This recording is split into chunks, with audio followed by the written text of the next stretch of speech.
If you gotta mute, you're loud. Oh,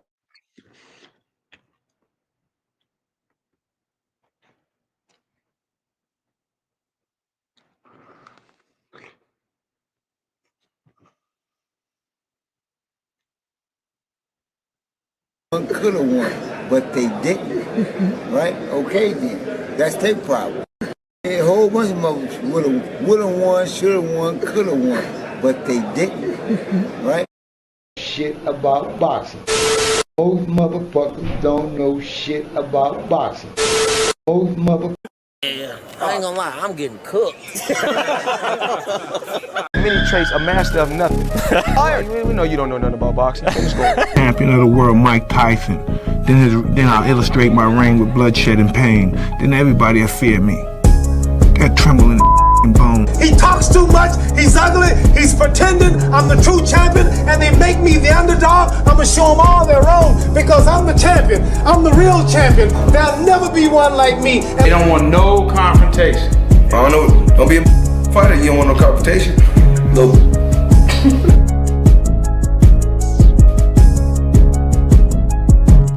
Many traits, a master of nothing.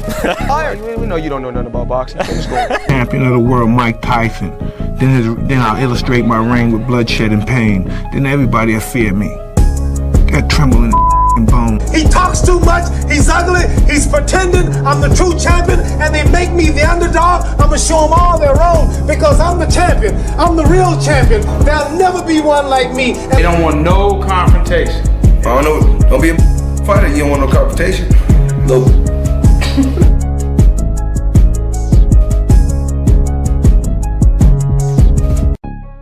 Friday night, it's 10 o'clock. Y'all know what that means. Time to talk this boxing shit with the angry white man. If you're easily offended, this is not for you.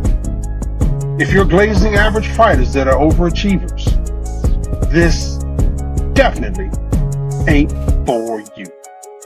So check any bitch ass feelings at the door and give it up for the angry white man, D1, and William Oldskool.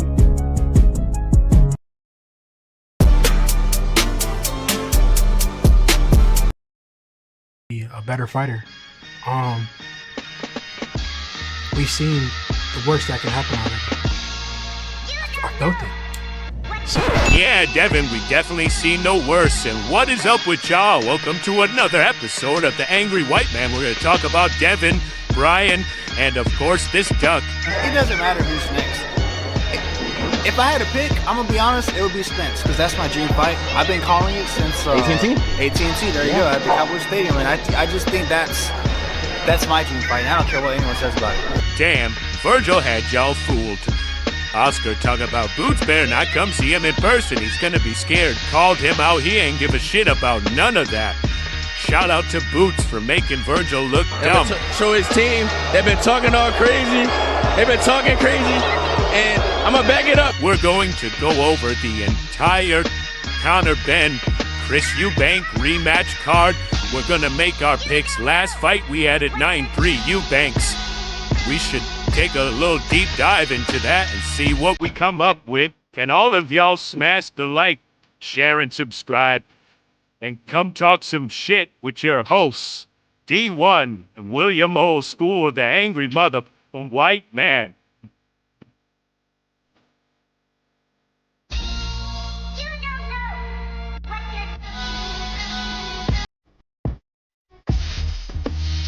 Yeah. What up? What up? Oh shit, my camera. Dude, you got a double. That shit's echoing badly. Is it? Oh God, yeah. Relax. It ain't echoing no more. I bet. Is it? No, don't sound like it. We'll see after a little bit. But yeah, the whole time we were playing entrance, dude, it was just terrible. No, I know. I had a window open in the background. What's up with y'all, man? Welcome to another episode of this Angry White Man shit. We're going to get angry today. We're going to make some picks. We're going to talk some shit. We're going to do what we do every Friday. I've had a pretty tough day just now. Some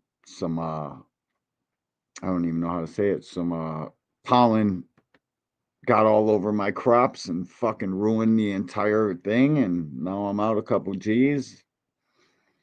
Life sucks. What up with you, Al Booger? I'm rolling with Eubank. Yeah, we'll get into that. We'll break it down. We'll weigh in. What's up with you, senior? Salute to the Rise Podcast and salute to the JBT, my family. Salute to you, brother. True. Appreciate you. Yeah, I've had a rough night, OG. It's like, fuck, man. I don't even know how that happens. Like, sucks, man. Sucks. All things, my dog. Salute to you, man. Thank you for stopping through. Appreciate you. Million Films. What's up with you, Brody? Salute, salute, salute, man. Bro, I haven't been paying attention because I really don't like watching Virgil Ortiz and his team do what they did in real time was ridiculous. And I just had to delete. The thing was fucking, and that's another reason why it was echoing, is because I had to delete the vertical stream. I couldn't figure out how to get the fucking thing off the screen, so I just deleted it. And there was more people in that live than there is in this one. I hope they come back, but just in case y'all was wondering, I deleted the vertical live stream. Fuck that shit. Confusing me. So Virgil Ortiz went on the 10-8 podcast. So Oscar De La Hoya and them are this shit's crazy, bro. I really like the way this whole shit played out, the whole month leading into it. It's like, how the fuck can you guys be okay with the campaign you guys just ran, smearing boots on his name, not knowing if indeed he wanted two tune-ups or any fucking tune-ups for that matter. Like, they didn't talk to Boots. They heard somebody say that shit on a fucking podcast, bro. It's some lame ass shit. Trying to paint this dude out as a duck, knowing damn well he ain't no duck. Gets in the ring, tells this fucking dude what time it is. Fucking Oscar De La Hoya trying to piss on the fucking fight, bro. It's whack as shit. Well, all that played out, and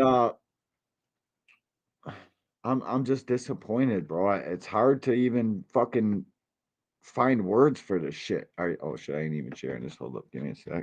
We said from Jump Street, Oscar did not want this fight. Nah, bro. Not a single fucking second did he want this fight. And the whole time you could tell by the way he's answering like their questions, even months and months going back when they were telling us they first agreed on the fight. It's like, fuck out of here, Oscar. He was fucking answering that shit half-heartedly. Yeah, we like the fight. No, you fucking don't, because now the shit gift wrapped fell in your lap. DAZN pushing for the fight. Everybody in the world wants this fight. It's literally the best fight they can make at 154 pounds, but they're not going to make it. Oscar De La Hoya is going to be fucking Oscar De La Hoya.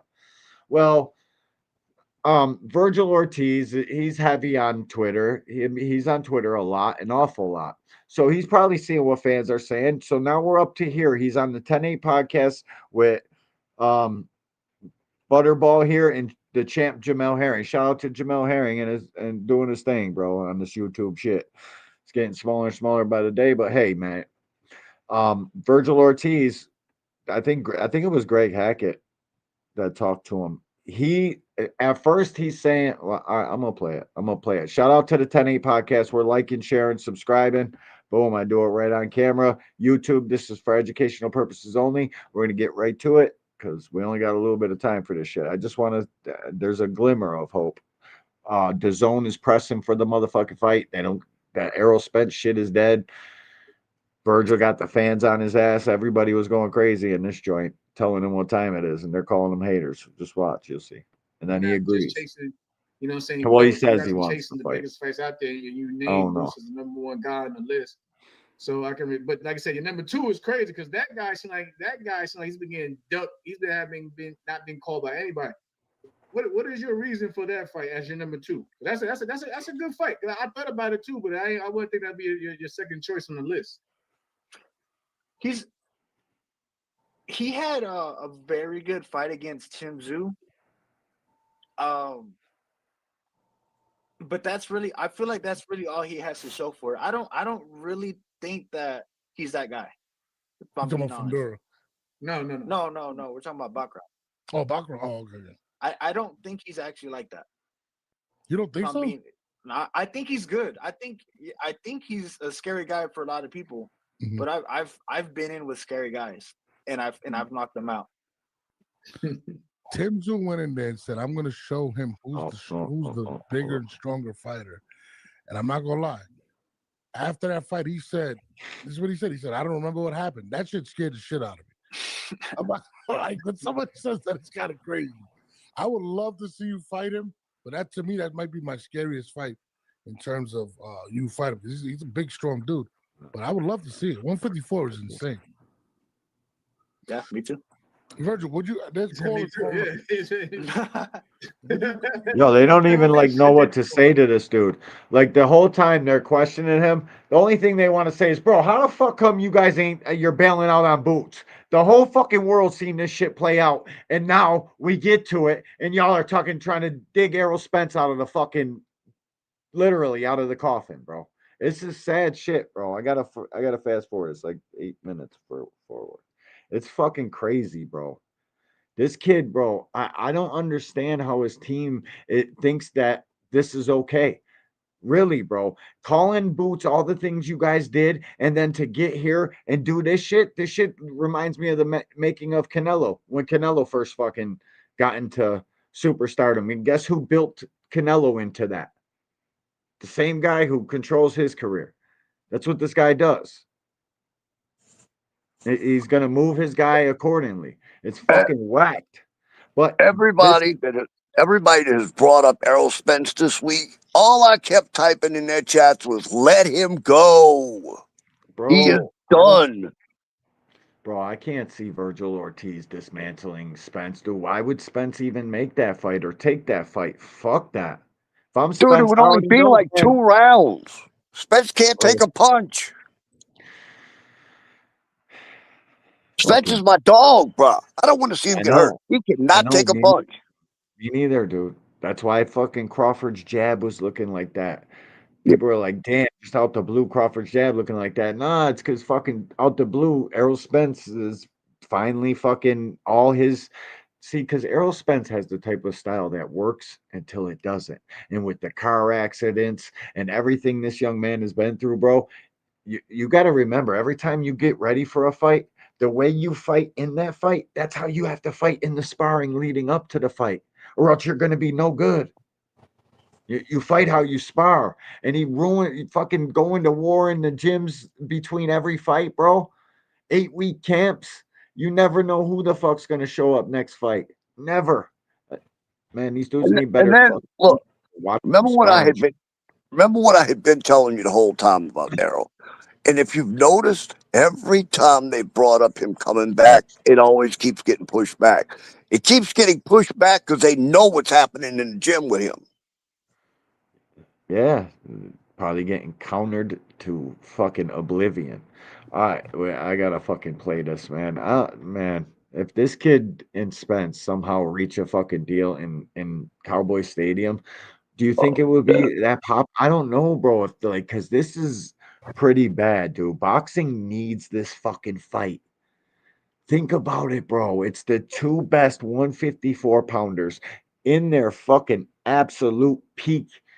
DAZN wants to fight. Boots wants to fight. Fucking, it's only Golden Boy, because they know attaching his name to Boots and letting it marinate, there's more money in the fights that you can get surrounding Boots and grabbing belts before you actually fight Boots. They're going to try to save that to last. But there's a hope here. This dude gets fucking pissed off with the commenters talking shit, and by the end of this, he tells them, "I want Boots." Watch. I'll get it, bro. After he talks to Greg, and then he fucking tells everybody from my lips to fucking. I made a short on it. I forgot. What was everybody getting when Turkey actually hosted the fight in Times Square where those purses were? No. Yeah, I mean, Ryan got. That shit's way up there. And I remember it didn't happen. That fight was made into I think it's here. an eliminator to fight Stanionis before the year happened, but it didn't happen. And that's just how it is. And then that's when everything went down. When I got Zach B, salute, bro. 2 cents. What's up with you, Brody? Salute. Salute, fellas. Sick. But that fight was supposed to happen before the year ended. It just didn't happen. That's not Oscar's fault. I don't know whose fault Yeah, that I was. definitely remember that. The only thing though that catch me off guard though is in regard to that. And again, you know, Oscar is the representation for you, so I wouldn't expect you to say anything less. But when we look at Xander, right, I don't think Xander is good. All right, Bram. Sure, the situation. Just to give you an example in what I'm explaining, right? When we, it's not. It's I've lost faith in the process of there's no line. Whoever they want next, it doesn't matter what the line is. Whoever they want next, that's who's going to fight for it. That's a fact. That's much respect. That's a whole fact. Now, let me chime in on that. What he just said there real quick. In terms of the faith of that, because remember, I believe at 130, Albert Bell was mandatory. Well, the number one contender for a while, and never got his shot. Hey, let's be real. We all. Hey, we know who didn't give Albert Bell his shot. Jamel's buddy, Shakur Stevenson. all know that sometimes these sanctioned bodies already in sanctioned bodies and the ones that are close with in terms of promotions or networks, they already have their choice of favorites and who they really want to. You see the chat down here, OG? Look at Ty. Duck, duck, duck, duck, duck. They're all fucking talking crazy, bro. Fight for these times and times. So I understand where Burgess coming from, but yeah, it's definitely been overdue. But I get what he's saying as a fighter, because again, we've seen guys at the number one spot, and then somehow someone jumps ahead.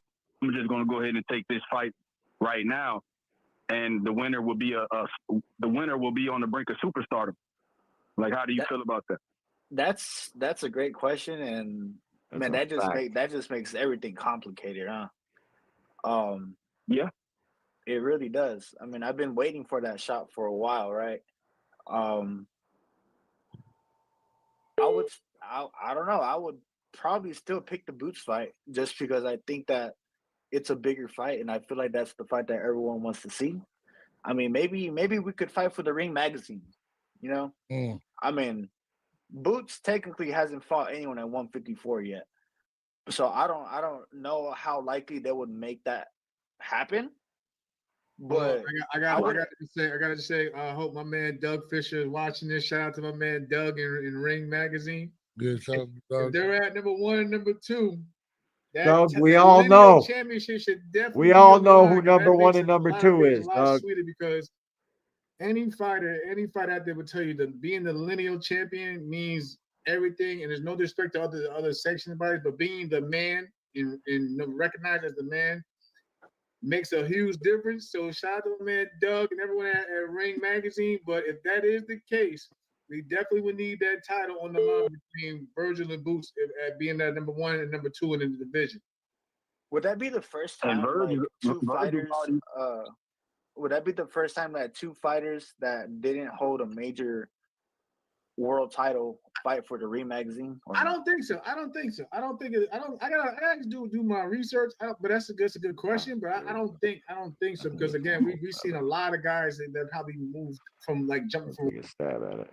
Respect to the channel. Respect to the champ. Thank you, brother. Thank you. This is So rap the star, fight yeah. with Jamel. That's who it was. Okay. And yeah, just another thing as well, bro. What is your Watch what he says about Charlo. 3 fights, if you could lay it out in boxing today, what would be your 3 fights that you would like to fight, champ? Yourself. I would say 6 year and a half. I would say Ennis. I would say Spence, dream fight. And then Dream fight. Fuck out of here. I would say Fundora.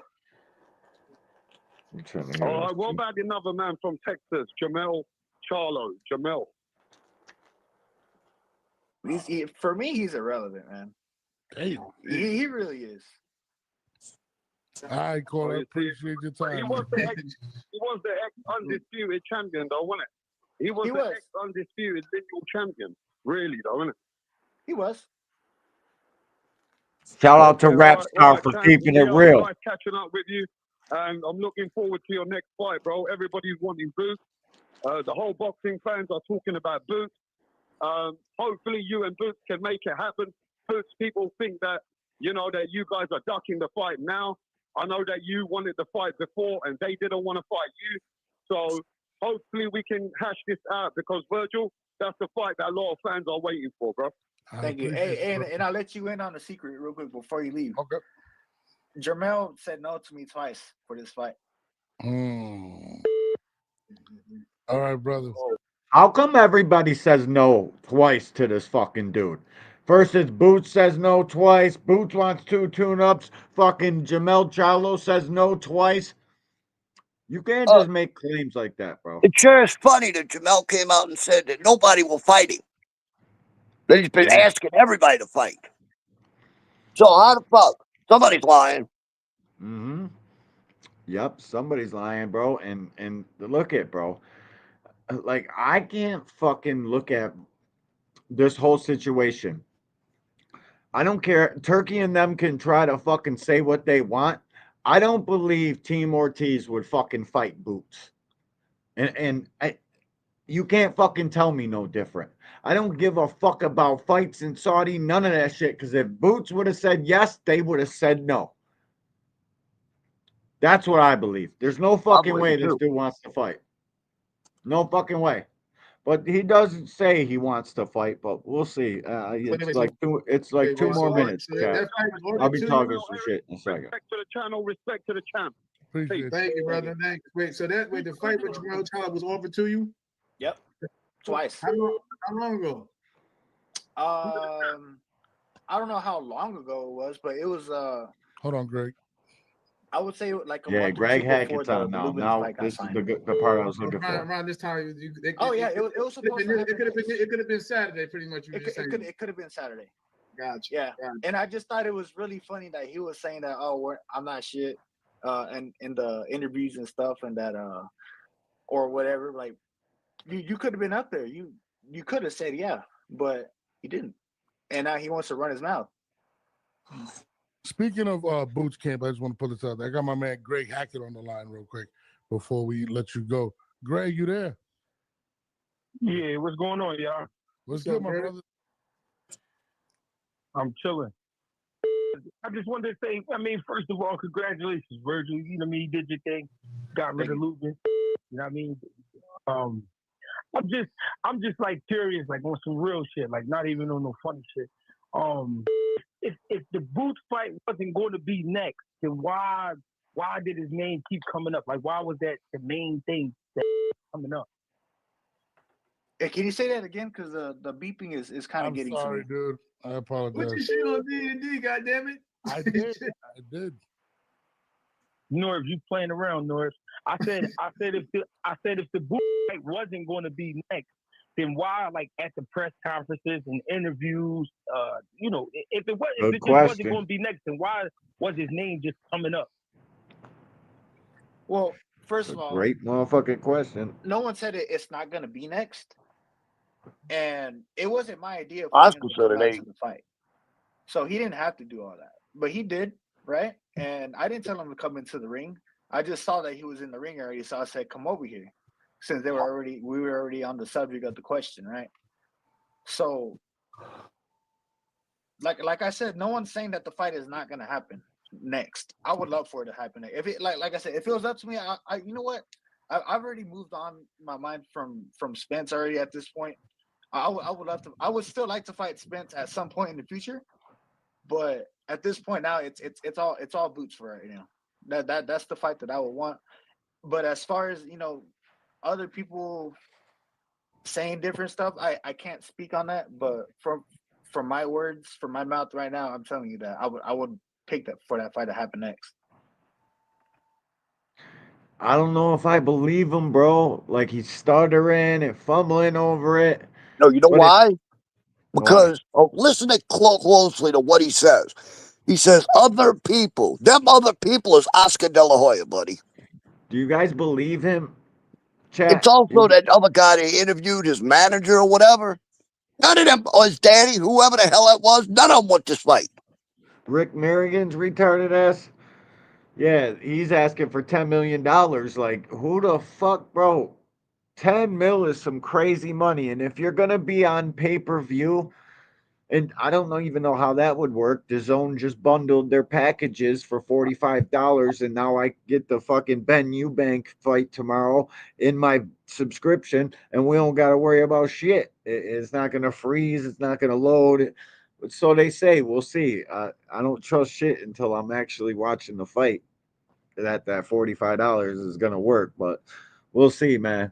We'll Look, see. And if I it's on pay per always view, listen, if it's on DAZN pay per view and a whole bunch of people are getting it for subscription base, how much of the pay per view do they get? Or do they just get a fucking, you know what I mean? Because when you fight pay per view, normally you get a low guarantee and a fucking bet on yourself. Unless you do it for Bob, and then Bob is just keeping 90% of that shit. There's only certain, you got to reach certain points and shit. Gets all crazy. So I don't look. even know how that shit would work, bro. I always go back to Heine Assmangear's fucking his coming up with Oscar. How long did it take us to get a good fight out of Heine? Oh, it took 43-0. He was, bro. Salute, King B. What's up, Brody? Salute. Yeah, So bro. what makes us think 43-0. that Oscar's going to take his money, man, and stick him in the ring with boots with a chance to lose? Bro, I like that's what it is too. And Virgil is on a tear, but I hate how he said in this after this. I'm gonna let this play for a minute, and then we'll go over to the Eubank card. But bro, like I just the way he said he could fight who he fought already means he can fight anybody he wants in the same interview and shit. Like that's crazy. Boachuk, who the fuck is like? Yeah, we all know who he is because he's been in fucking bigger fights, but he just got outboxed by Brian Adams. Fucking simple, bro. Easy work. Very basic outboxing. Fucking Virgil was in there. I just watched the fight the other day. He was life and death. The Right, Madrigal fight was close as fuck. right. Like the Lubin fight fucking proved me all the way fucking wrong. I couldn't have been more wrong. But I was Bro, hoping that Ruben, shit. Listen, I was hoping that shit would happen the way it did. And matter of fact, when I predicted Lubin, I told you guys what was going to happen with Team Ortiz and what excuse they were going to use to duck fucking Jerron Ennis. And sure as shit, we already offered him the fight. Well, who the fuck is he? Using that same fucking excuse to duck this man. Like we already offered him the fight twice. What? Where? I don't even know if Boots fucking said that they even offered it once. People just go off of what other people say in chats and on the internet and shit. We don't even fucking, bro. I can't believe that they ever gave Boots or Boots had an offer for this fucking fight, bro. I just can't. Because now when it's here, gift wrapped with the fucking bow on top, they both stopped their guys in previous fights in 2 rounds for Virgil, 1 round for Boots in epic fashion. Fucking customer interest at an all-time high. Like it can't get any higher than this. Fucking Oscar De La Hoya dumping ice water on the shit. Like, what the fuck? That's why people don't fuck with boxing. That type of shit right there, bro. You fucking got everybody's attention and you want to fuck up the wet dream, bro. It's crazy. It's absolutely bizarre. I don't know if I believe this kid because he's saying it right now. So I'm going to watch a little him talk to Greg. Then we'll get to the fucking card. Tell me what you guys think. Do you believe him in this shit? I don't know if I do, man. And what I pick up is that you want to fight, and that's what I believe. I believe you want to fight because just the way the amateur system is, you got to fight the best. You know what I mean? So it's like these fighters are groomed this way. I understand that. So I think you do want to fight. But how do you feel that about the fact that your team don't want to fight? Your manager, your promoter, your father. You know what I mean? How you feel about that? My manager just wants to fight. He's just being a manager, he wants to make sure that I get paid. That's why I have him as a manager. My promoter wants the fight to happen next. My dad wants it to happen next. He wants me to win for sure. He wants me to prove everybody wrong, and I want to do the same thing. As for the reasons of like I said of other people's answers, I can't give it to you. I don't know. I can't speak for them. Do you think it's more of an issue of like the venues and where the fight is going to be held, things like that? No. I think we all know it's going to be in Vegas when that fight happens. Yeah. Like I said, I can't really go into detail on why other people are answering different answers, but like I said, at the end of the day, when they ask me if I want to fight, I'm going to say yeah. No, don't even worry about it. Appreciate you, Greg. All right. Well, I appreciate you, Verge. I appreciate y'all for bringing me on, man. I just, I just hope this fight get made because I think it's a great fight. Appreciate y'all. What's up, Jamel? What's good with you, Greg, man? Good to hear from you, brother. Yes, sir. Virgil, I appreciate you even taking all these calls and keep staying with us for an hour. And I just got keeping one calling all day, and then I'll let you go if that's cool with you. Is that all right? Hey, it's all good, man. Yeah. Appreciate you. But I just got to add one thing, bro. One thing with you, brother. One thing. So every time you fight after your celebration, you gotta speak on the meme. You gotta speak on the meme. You know what I mean? You know what I mean? When I'm talking about the kid. Yo, when did that start for you, bro? Like who why I don't give a fuck about no meme, man. Why do people keep thinking that's you? Fuck out of here. Nah, we know how to mark. Pause, but like the maps are huge. Right. I mean, no homo. Yeah, he ain't saying shit, bro. Bro, I went back and watched that fucking Virgil fight twice now. I got serious questions on Lubin. Yeah, I don't know what the fuck. I got a funny feeling, bro. Lubin might have been paid off, bro. He like gave up, bro. I mean, he did get stunned by a right hand a little bit, but he just fucking sat his ass on the ropes, threw up that fucking weak ass high guard. Virgil Ortiz is fucking a next level inside fighter. He gets that close to you and you're allowing him to work. It's fucking over with. I listen, bro. I couldn't fucking believe it, OG. But that's what I mean. Watch it, bro. Lubin in the beginning was staying away from him, working the ring, and then all of a sudden he just stood in front of him. I'm like, what are you? And as I went back and watched it twice, I'm like, did he just do that on purpose? Dude, that did not look right to me. It did. It really didn't. I mean, I know Virgil's got power, but that shit didn't look right at all, dude. I got a lot of questions for that freaking fight. Nope. So listen, man. He says he wants to fight. His promoter says he doesn't want the fight. Eddie, DAZN, Boots, they're fucking all pushing for the fight.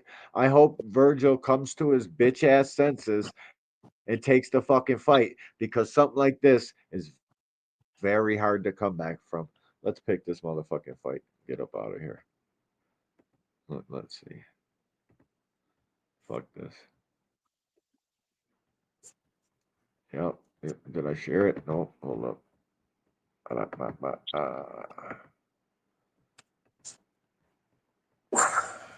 right, let's get it, bro. This is a good fight, bro. The first fight was great, man. Chris Eubank and Vs.Benn are about to fucking go at it again, but a lot of American fight fans are bitching, why would I pay for this? But shit. Hey, Ty. Get a fire stick and steal that shit. Like everybody else. Like nobody fucking, you know what I'm saying? It's not like you're going to buy it anyways. I personally thought the first fight was fantastic. I'll take it part 2. I got it for fucking the bundle, but I get it. I get why fight fans are pissed off about the shit because if you don't buy or you don't upgrade your fucking shit, then you don't get to see a UK fucking fight that should be free to Americans no matter when the fuck they fight and who it is because no Americans. Now you're risking the chance of getting absolutely zero fucking viewers from the United States. Because if you just had it on your subscription, sure, we'll fucking tune in. But nobody from America gives two flying fucks about these guys. The only chance they have is how good of a fight the first one was. So I get the frustration from fight fans. It's some bullshit, but for me, I got it. I'm watching. We're gonna talk our shit and Gotta pick be a our fight. UK thing, dude, because I don't know anybody that's looking forward to this fight. Shit, Hey, Jab, salute. Salute, Jab. Thank you for stopping through. All right, let's play this joint. Let's see how they Man, look bro, in you the sound way. like you got my cold now. Yeah, I'm not feeling good, bro. My fucking crops went to shit. Like, I don't even fucking. I should have canceled, but I'm all good, man. I'm all good. Fight Hub TV. Shout out to Marcos. This is for educational purposes only. YouTube. Salute to this dude. Lets us use this shit and review it. Salute to that. Let's get it. From the fighters to the scales, making his entrance first in the company of his dad, the Hall of Fame two-time world champion Vs.Benn. This fighter has an outstanding record consisting of 23 victories, 14 big wins by knockout, only one defeat. He looks for revenge tomorrow night. The former WBA Continental Champion from Ilford, Texas, England, Connor the Destroyer. Oh, this is only these two dudes. Fucking it.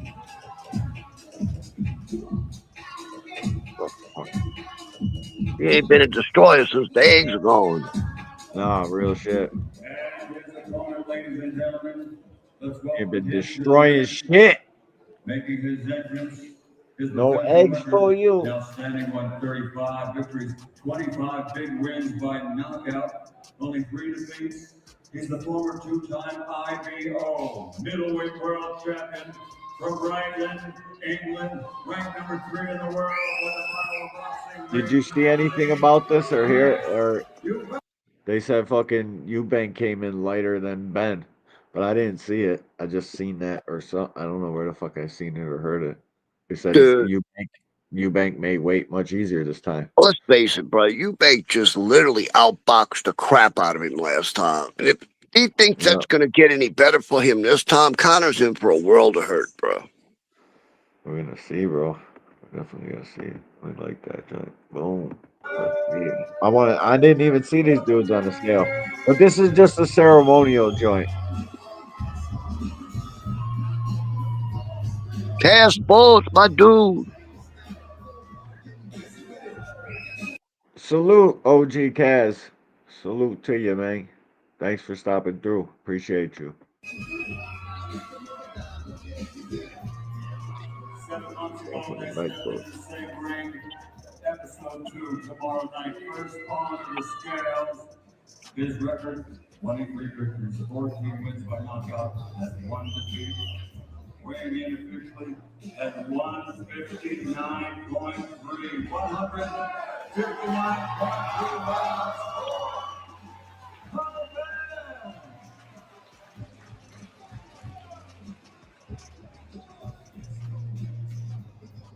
Got little hands. Stepping onto the scales next to the professional record consisting of 35 victories, 25 big wins by knockout, only 3 defeats, 2-time IBO middleweight world champion. Eubank's going to knock his snot box off. On the scale this time, please welcome Chris Eubank Jr.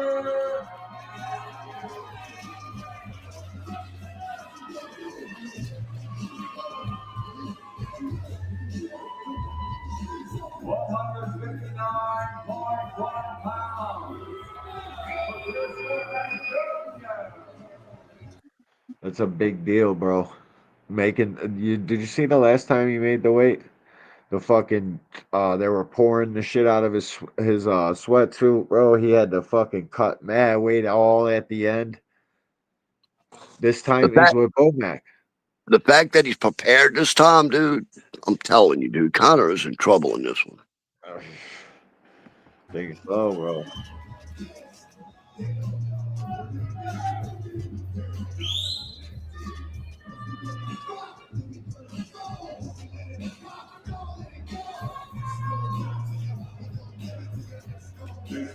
Decide about 26 hours it'll be in the ring.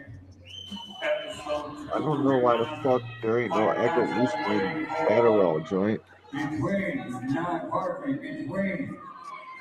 Eddie over there praying he gets to give Connor a massage and shit. 12 rounds of boxing in the middleweight division on the line. Honor, pride, legacy, and bragging rights.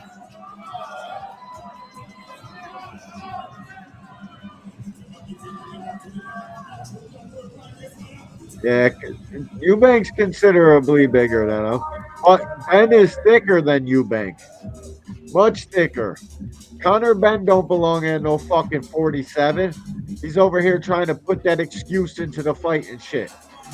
And real shit, that's the reason I'm picking Chris Eubank. Is because Conor Ben trying to fucking implant excuses. So right there, he's telling me he doubts himself.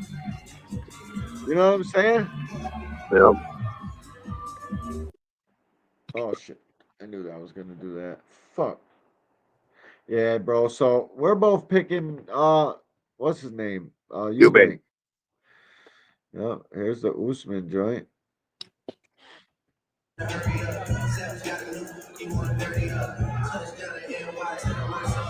to Narcos killing it. For the challenger, Jack El Pato Catterall. 146.5 for the defending champion. Sin Ironheart, salute. Pole Pounder, salute, bro. Salute, boy. Salute. Thanks for stopping through, fellas.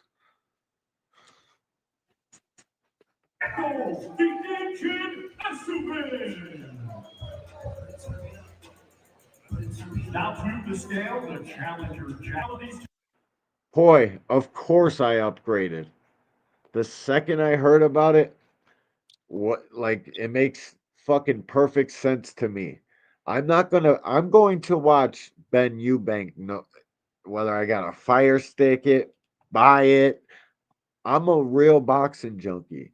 And I can afford it. So it's like $15. I don't give a fuck. You know what I'm saying? But I get it, bro. I get it. Boxing fans are broke. They fucking work hard for their money. They can't afford the $15, so they bitch about it. I don't know, man. For me, hell yeah, I upgraded my shit. I'll take all of them for $15 more. I don't even see how that fucking works. I bet they're raising that shit quickly too. Watch. They'll be raising that bitch. To compete tomorrow on our chief support 12-round schedule for the WBO Global Welterweight Championship. DJ Majestic, the best special, exclusive. This a good fight, guys. This a real good fight. But Usman is getting up there in age, though. All right. The way I picked this, I looked at the way we both know what Catterall did to Taylor, right? Yeah. He basically beat the snot box off of it. Then I watched Usman fight Taylor. And Usman made Taylor look like he rejuvenated his whole freaking career, bro. I mean, Taylor looked that good against this dude. So for me, I'm definitely going with Catterall. Catterall's with Bozy now, too. You know that? No, I didn't know that. I don't give a damn. He's going to beat the crap out this dude. No, but Bozy's aggressive, bro. He wants you to be defensive, but Bozy wants you to fucking win the fight with effective punching. That's how you win fights. You win fights by punching people in the fucking shit and in their Dude body. gets hit a lot. Yeah, he does. If you watch him fight Taylor, dude, Taylor was teeing off on his ass. Yep. If Jack implements his feet a little bit, like Bozy gonna make a considerable difference in Jack. Like you'll notice that shit. I bet we notice it tomorrow. But it's hard to implement. But Catterall's been going to Bozy's gym for a minute now. But it's hard to implement your shit in one fight. This is the first fight he's going to be in the corner. But you know, Bosey's going to be pushing Catterall. And Catterall, they say he's a boring fighter, so hopefully he comes out and uses because he can punch a little bit, bro. But look at this is why I paused this here. Look at this dude's hands, bro. Right. He got Thrill some Hill. mitts. Thrill Hill, salute, OG. Salute. And yeah, Sin, he don't deserve the fucking rematch. And that's one thing I would definitely wanted to say about fucking Ben Eubank. Bro, I just rewatched their fight today. It's fantastic. I made content out of it. It was a good fucking fight, bro. But it was more of the Bud Crawford shit. The whole entire telecast, everything was there for Connor Benn, bro. They were lying. The fucking Tony Bellew kept coming in with some fucking craziness, dude, during that whole fight. It was like I couldn't fucking believe it. I was like, God damn, man. They really drive them narratives for the A side. And on the zone, this shit is fucking out of control.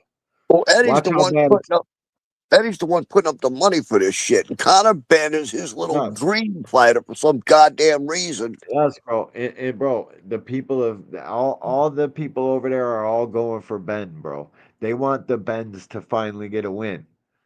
Yeah, it ain't happening. Yeah, but unless Connor Ben goes out there and really fucking can crack and catches them, but I don't see that, bro.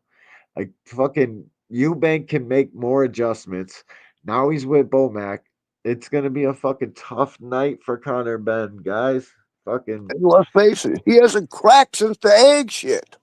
no, bro, and that's down at welterweight, and he keeps implanting that excuse, and that just tells me right there that you know what I mean.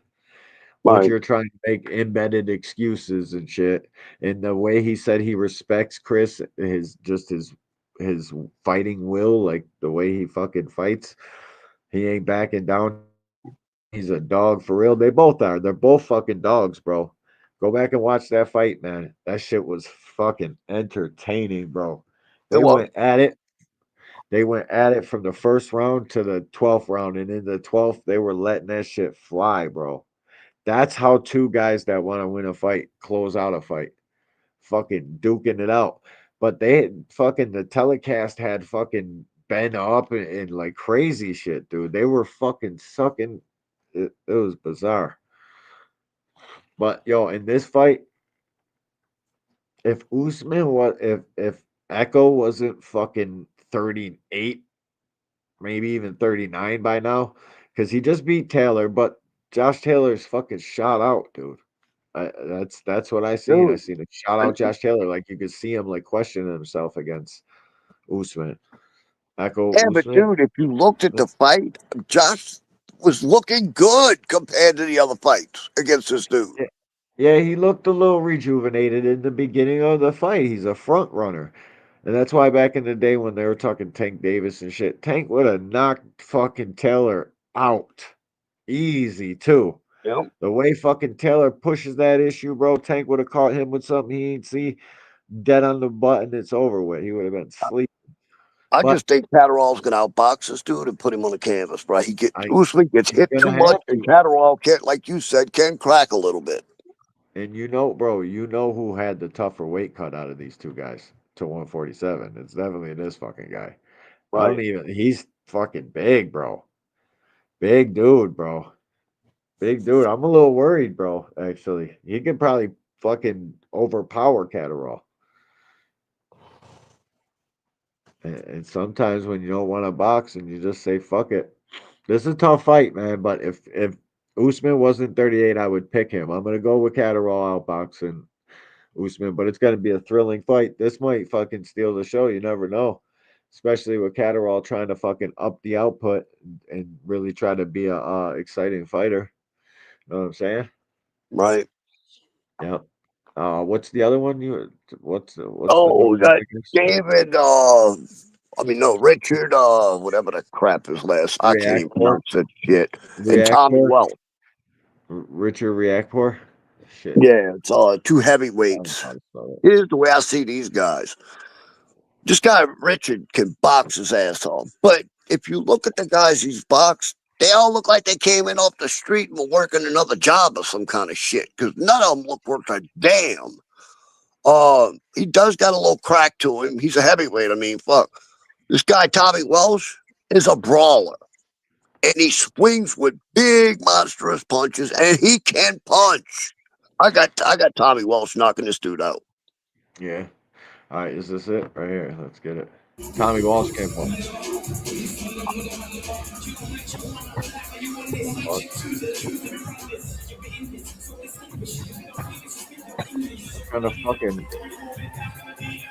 What kind of camera view was that, bro? Oh shit, here's the whole entire way in. Probably should have played that.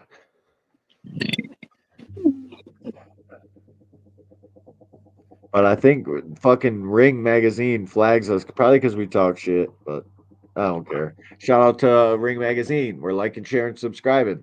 Fucking, you know the drill. This is for education and all sorts of shit like that.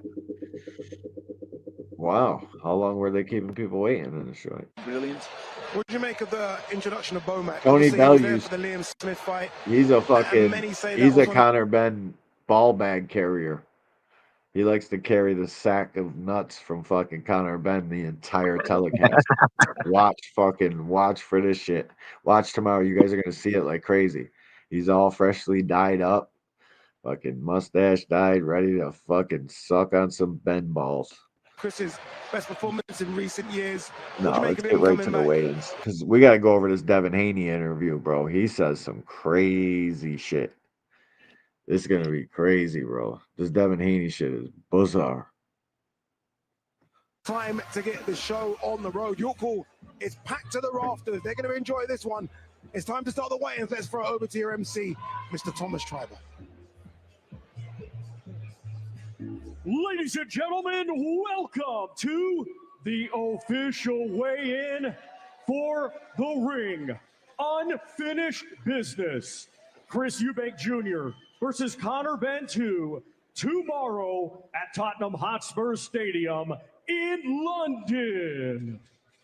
We would first like to give a special thank you to the Kingdom of Saudi Arabia and the custodian of the two holy mosques, King Salman bin Abdulaziz Al Saud, His Royal Highness the Crown Prince Mohammed bin Salman, and Chairman of the General Entertainment Authority and Saudi Boxing Everlast, BYD. Fuck out of here. Our next two fighters competing tomorrow in a...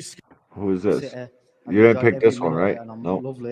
Is that Ismail Davis and Sam Gilly? No. They fucking go through them weird, man. This guy? That's him, yeah. Gilly. This ought to be a damn good fight. I got this one 50-50, but I'm going with Gilly. This guy, you're going with the white guy? Yeah. Did Ishmael lost to Josh Kelly, right? His last fight, yeah. 152.9 last fight for the challenger, Ishmael, the Black Panther Davis. A white dude can box. I never seen him. I didn't know. Now to the scale. And he's got that damn European style, but he's got some crack to him, bro, and he likes to throw combinations constantly. So I kind of like it. Let's see the fight. 154 pounds for the defending champion, Sean Gilly. Sam Magic Man Sam Gilly. Sam Gilly. I thought it said Sean. I need to check my site. Oh, man. Oh, fuck, dude. Yeah, he's the type you're going to have to knock him out to get him out of there. These two competing tomorrow in a scheduled 12. Yeah, he just keeps coming. The fucking little British belts are weird. That looks like a Rainbow Pride belt. It's like Commonwealth crap, huh? Nah, the one joint's sweet. This dude's got a solid. This joint's solid gold. What a fighter! He's answered the call so many times in recent years. Has given really good performances against the likes of Josh Kelly last time out against Keevan Ayepo in Belfast. Maybe this is Ishmael's big night. It possibly could be. Yeah, I don't want to be coughing in the people's ears. My bad, fam. On the wrong side, and he's got to get a win over the door. Yeah, bro. It's a 50-50 Yep. It's a 50-50. It's a really good fight. Ishmael Davis, by the way, I've never seen a fighter. Boy, I had to get it. It's all included, bro. It's called the premium or something. All right, let's hear from Ishmael Davis. I got on the help desk. Told them off my shit, and they did. No stranger to the biggest. Yeah, I actually think this is going to be the closest fight of the night. I think they're going to come in there and they're going to beat the crap out of each other. Yeah. What up, Paige? Salute. Man, I'm dealing with some shit. Paige, what up? Yeah, I got to see what he's talking about, though. I got to check his stuff. The biggest, man. British title. Salute, Paige. I say it's second to the WBC, but man, I'm having a tough listen, I want to time win, today. and I want to do it in a style. So, Dank, what up? Night, Black Panthers. What up, Dank? Salute. Very respectful between you and Sam Gilly all week, but what was going through your mind there in that final face-off? Listen, it's just another boxer, man. You know, we got to put our skills to the test, and I believe I'm the better fighter, and I'm going to show it on Saturday night. Wish the best of luck tomorrow night, Ishmael Davis. Over to the Magic Man. Yo, who you guys got tomorrow? Dank, salute. Who you guys got? Fuck. Sam Gilly. Sam, you said earlier this week that you've had to try and put it to the back of your mind that it's at Tottenham Hotspur Stadium, that is for the British title. They keep reminding you with a Spurs song every time you enter the stage. Why is it important for you that you don't necessarily get caught up in the occasion? Because at the end of the day, there's a boxing ring there, and that's where the business is going to take place. Listen, it's lovely that it's in the stadium. This is mad coming here tonight because I think it's 16 of my fights have been here. So it's like coming to say goodbye to your call before we go to the big time, the big stage. But there's one thing everyone keeps forgetting about me. That we both got Eubank too, Dank. I think it's going to be worse than the first one. I had it 9-3, Eubank. I thought Eubank gave him a boxing lesson. I thought the fucking announcers and everybody they had their pom-poms out, bro. That shit was crazy work by the announcing team. But yeah, I got Eubank too. I'm tough, I'm this, I'm that. Every single fight I've had at 154, my opponent's been on the floor. I've had him on the deck in every single fight at 154. I'm back down at my proper weight. I'm back with my title, and it's going to be a statement Saturday night. Just finally, you've said this is your destiny. What have you seen happening in your mind tomorrow night, Sam? Just me finally adding the British with this belt. This shoulder's getting lonely, so I need to add another one. Top man, Sam. Wish you the best of luck tomorrow night. Thank you. Fucking both shoulders should be bare. Fuck are you parading around that little fucking weirdo belt for, bro? Okay, guys, very quickly, trick question for Carl and Tony. Sam Gilly. Yeah, bro. He can fight though. He definitely presses the action. He's trying to get you to fuck up out of there too. He's an exciting fighter, but 154. Good luck with that. The dudes at 154 right now that's the strongest batch of 54 pounders I've seen in a long time, bro. Yep. That's the strongest batch of middleweights, and they're all teetering. They can all fucking really fight at 160, but 54 is there, so they cut. You know what cutting does nowadays, so it is what it is. You got Ishmael or him? You got him, right? I got Gilly, yeah. You think Gilly? Man, Ishmael's on his last leg, bro. Like he can't lose. Get off of here, bro. Go pull him up and watch Gilly, and you tell me what you think. I'm gonna after this, but yeah, I'm gonna go with Gilly too. But Ishmael definitely a fucking live dog. This is his last. He needs to win. You know what I mean? Well, like I said, dude, I think this is the toughest fight of the night. I think these guys are gonna bang the crap out of each other, and I really think this is gonna be the fight of the night. Yeah. I think it's going to be a good one too. Them two dudes will go at it. The card's pretty dope. I'm not mad at a Catterall and Usman fight. The Aziz fight too, and Kurt Scooby's on this card. Will be in action. Like this is a good card, bro. Competing tomorrow in a 10-round For contest UK guys. the vacant I Commonwealth know all of Silver them. Y'all should too. Heavyweight Championship. Just the heavyweight Let's one. first OG. welcome from Brighton, England, undefeated with 16 wins. 9 of his 16 wins come by way of knockout. Here is Tommy Hellboy Welch. This dude reminds me of a caveman. Yeah, he's punching, ain't it? Let's welcome from Walworth. He looks like he London, got fucking England. dense His hands. professional record: 18 Fucking punch wins, a just hole one in a defeat. brick. 14 of his 18 He's wins definitely a brawler. come He's by nothing. way of There's no boxer in this dude. Yeah, that's all he doing, coming to punch a fucking hole in you. Yeah, Them are dangerous fights, man. And dude, You can like be he the was best hitting boxer dudes in to the the world. body. I was watching him, and it's like, oh, I mean, you could hear that shit, bro. Reactpor can fight though, bro. Damn it, against who, bro? I didn't see him fight one dude that looked like they could beat him.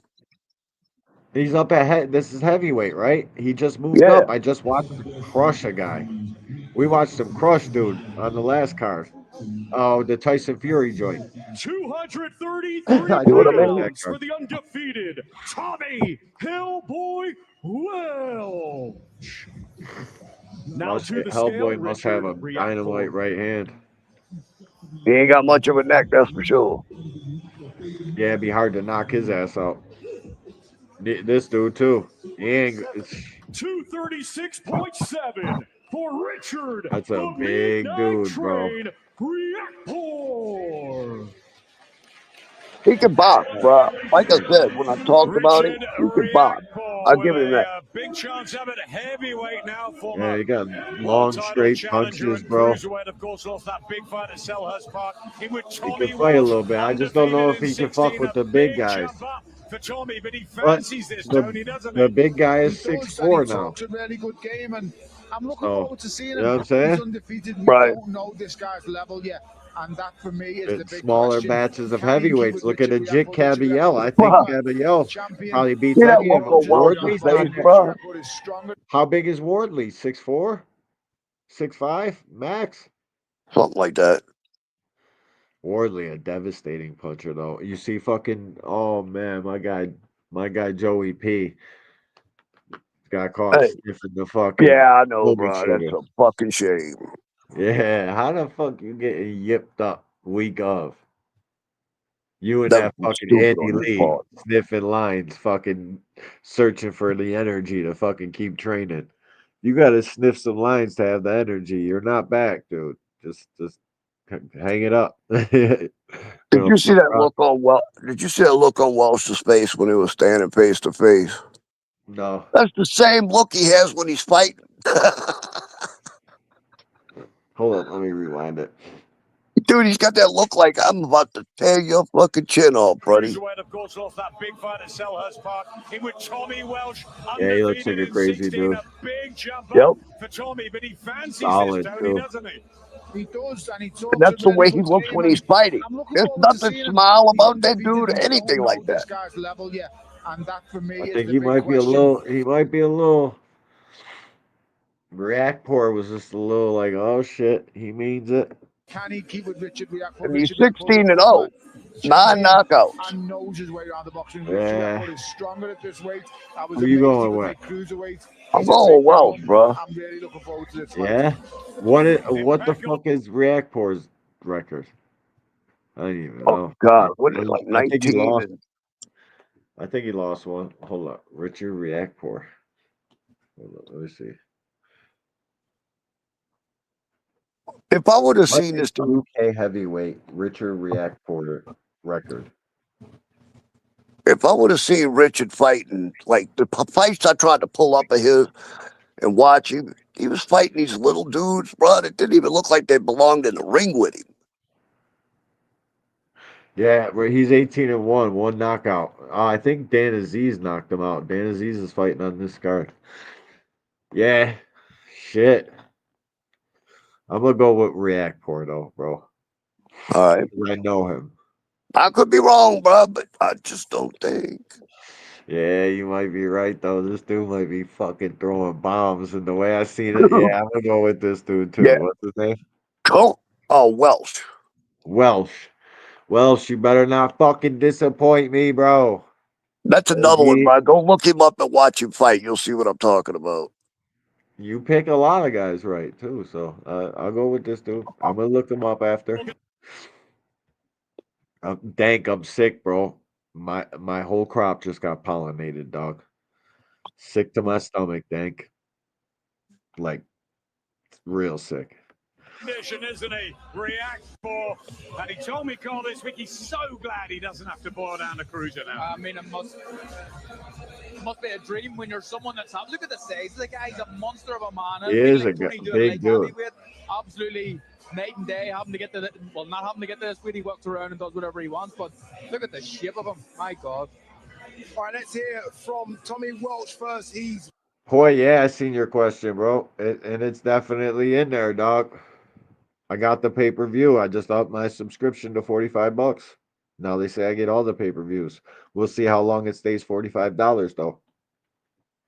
That's all I'm waiting is for the next fucking billing cycle for them to say, oh no, it's 50, 55, 60, 65. You know what I mean? on the stage with Jamie Wolf. We'll see though. Okay, Tommy, here we go. Laser focus there in the final face-off. Just give us a little window into the mind of Tommy Welch. What's the mindset? One sleep to go. I can't let you in. It might scare you. In terms of the plan, though, tomorrow, you spoke very well, as I say, yesterday. What will the world find out on the biggest of stages about Tommy Welch? We're done with the talking now. It's all going to be down to tomorrow. Just don't blink. Okay, love it. Tommy, wish you the best of luck tomorrow night. We'll roll straight That is not react. nice news, Firstly, bro. a question on Nah, weight. you're right. This is your second fight up at heavyweight, and you said at the But this start, guy it's can nice to box, feel the man. legs underneath you when you get, You better hope he weigh-in can. day. If How's that the body dude's coming to Yeah, fight. feeling great, man. I love being Been knocked out before. It's been hard at cruiser, man, but this is me for sure. Tommy had a bit to say yesterday. He's just said there, don't blink. That's his final message. What's the final prediction and message from Richard Riakporhe? Yeah, it's gonna be an explosive fight. Everybody tune in. Like, I can't wait It's a till the good man's fight. moment tomorrow. It's gonna be fun. Good style Man, good luck, clash. Richard. Good fucking I style always clash. wonder when cruiserweights, and you're probably the best person to ask it, Tony, when cruiserweights move up to heavyweight, how do you know what amount of weight to put on?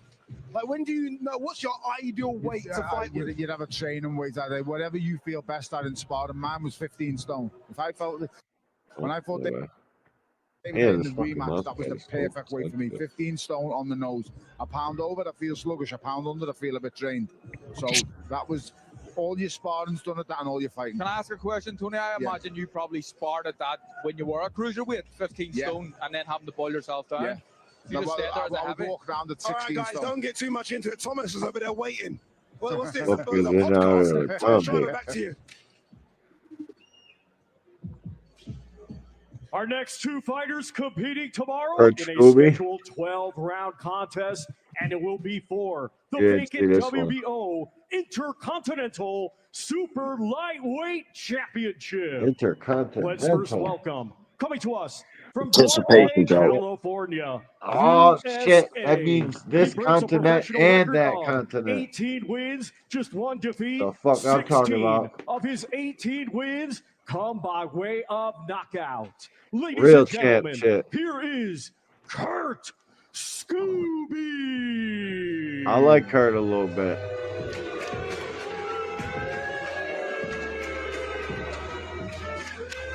It's a late replacement fight, OG. And now let's welcome You hear that? from Slough, England, undefeated with 13 wins, 10 of his 13 wins come by way of knockout. Ranked number 10 by Ring Magazine. Ladies and gentlemen, please welcome Adam the Assassin Azim.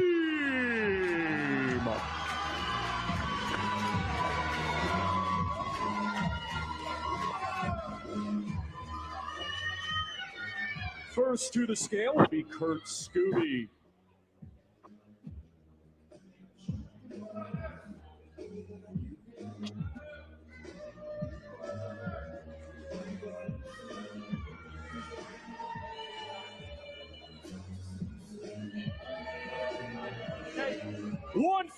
$139.8 for Kurt Scooby. No doubt, bro. Now to the scale, Adam Azim.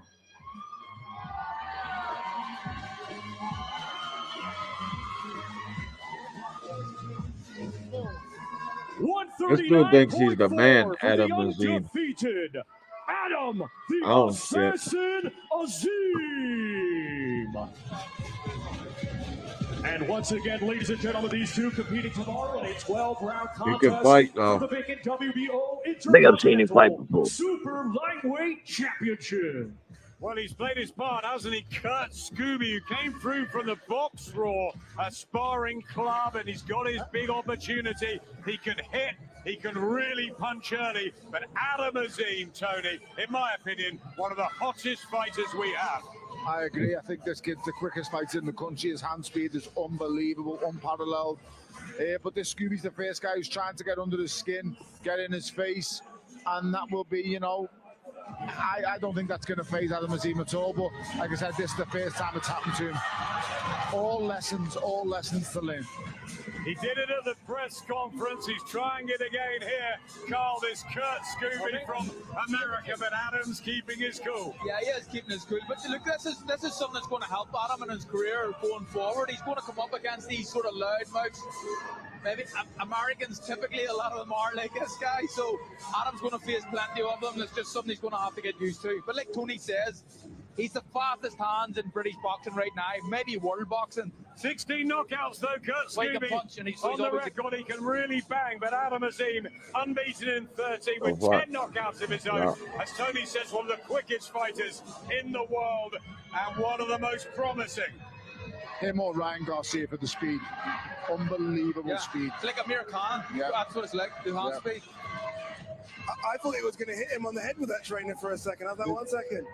Listen, he's doing everything he can to get him off his game plan. The last thing Scooby needs is this boy coming in and putting him on a jab, boxing him and moving away with his legs.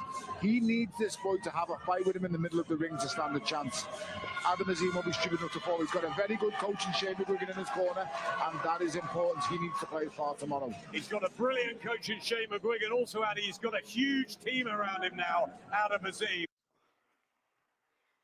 I think Kurt Scooby's going to go get him. I think that's Britain's announcers backing their guy. Yep. Kurt Scooby about to come in late replacement and fuck this dude's whole fucking hype train up. Watch.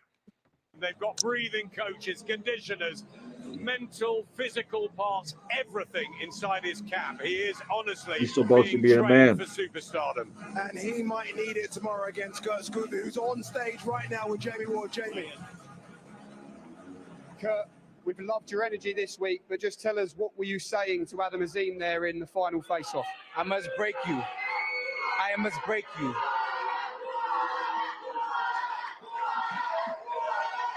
You believe you're under his skin? Kurt, have you succeeded in that sense? Come on now, you know it. Everybody in this room know it. I live in rent-free, baby. Rent-free and rent is due. How do you do it tomorrow night? How do you beat Adam Azim? Final prediction. Break. Break him. Kurt Scooby playing that Break part, him. boy. Break him. Break him. Break him. Yeah. Yes, sir. Okay, Kurt, wish you the best of luck tomorrow night. The message clear there, Adam, from Kurt Scooby. He says that he's under your skin, is he? No, he's not. He keeps thinking that's all mentally. He's only doing this reaction because he's scared. So I'm not fazed by anything.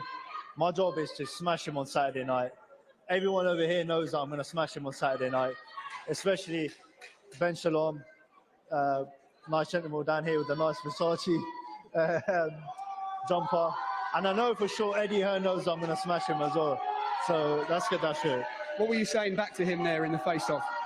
I just said I'm calm, I'm collective. Like, there's no point in me reacting. He's scared, and that's all. His reaction is told by how scared he is. Just finally, Adam, has it changed the way you want to win the fight tomorrow at all? Not really. Objective remains the same. That's me to knock this guy out on Saturday night. Thank you. Man, Adam Azim, wish you the best of luck tomorrow night. Thank you. Good. Good to you, bro. I love this. I love that. I mean, it was supposed to be Abdullayev. He wouldn't have got that reaction from Abdullayev, Adam. I like the fact that That sounds like nervous energy. He's going to give him this. If he goes to America, he's going to get this. From Scooby? No. From him? Yep. All the time. As Carl said, education, and it's perfect at the age of 23 for Adam. who's not had the most active of years. He looked really good in February, was meant to fight again in the summer. That was called off at short notice. So he needs this performance, and he needs it on this stage, Addy, and I believe he'll deliver too. As do our two next fighters as well as our chief support time. So let's right back downstairs to Thomas Driver.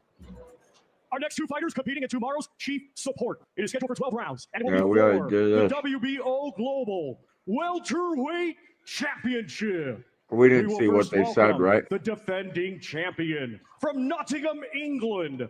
His professional record, 22 wins, just 1 defeat.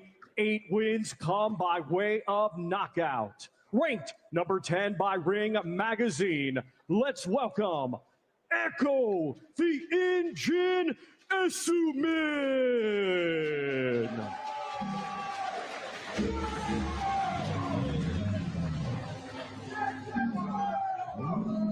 And now let's welcome the challenger from Chorley, Lancashire, England. His professional record, 31 wins, 2 defeats, 13 wins come by way of knockout. Here is the former world title challenger, Jack El Gato Catterall.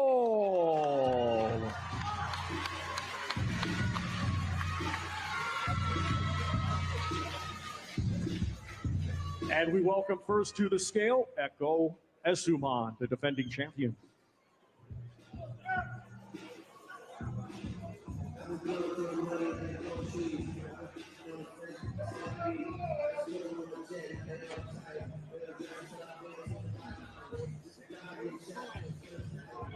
$146.5 for the defending champion, Echo the Engine Essuman.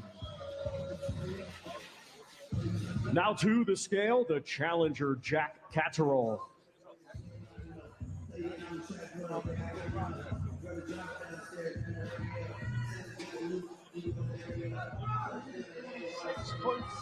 $146.7 for the challenger, Jack El Gato Catterall.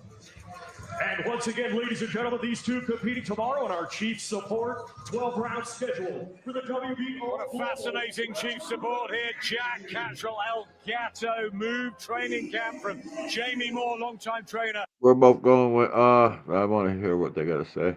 Catterall. He's got to be sharp because Echo will be really there as the engine all the way. Yeah, I think so. Echo's a quality fighter, but it'll be interesting to see just how Jack is with his new trainer. All right, let's hear it from Echo Essuman first with the forest flag over his shoulders. He's with Jamie Ward. Okay, Echo, how special is this? What an occasion here at York Hall for the weigh-in.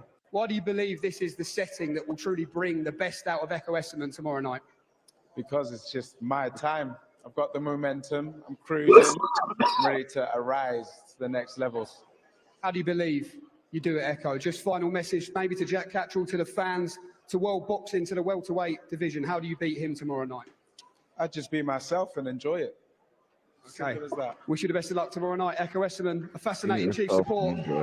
We'll bring in El Gato, Jack Catterall. Jack, second fight up at welterweight. How's the body feeling? Yeah, feeling good. Worked super hard for this fight, so I'm excited. I'm excited for the fans, for the big event tomorrow night, so let's go. What's the difference between you and Echo Essuman in that ring tomorrow night? I think it's going to be a mixture of things, the experience, the levels, the past opponents, but forget all of that. I've worked too hard to this fight to let this opportunity go. You think you need a bit of a statement win here? 100%. I've made some big sacrifices, big changes over the last couple of months. I'm looking to show all of that tomorrow night. Top man, Jack. Wish you the best of luck tomorrow night.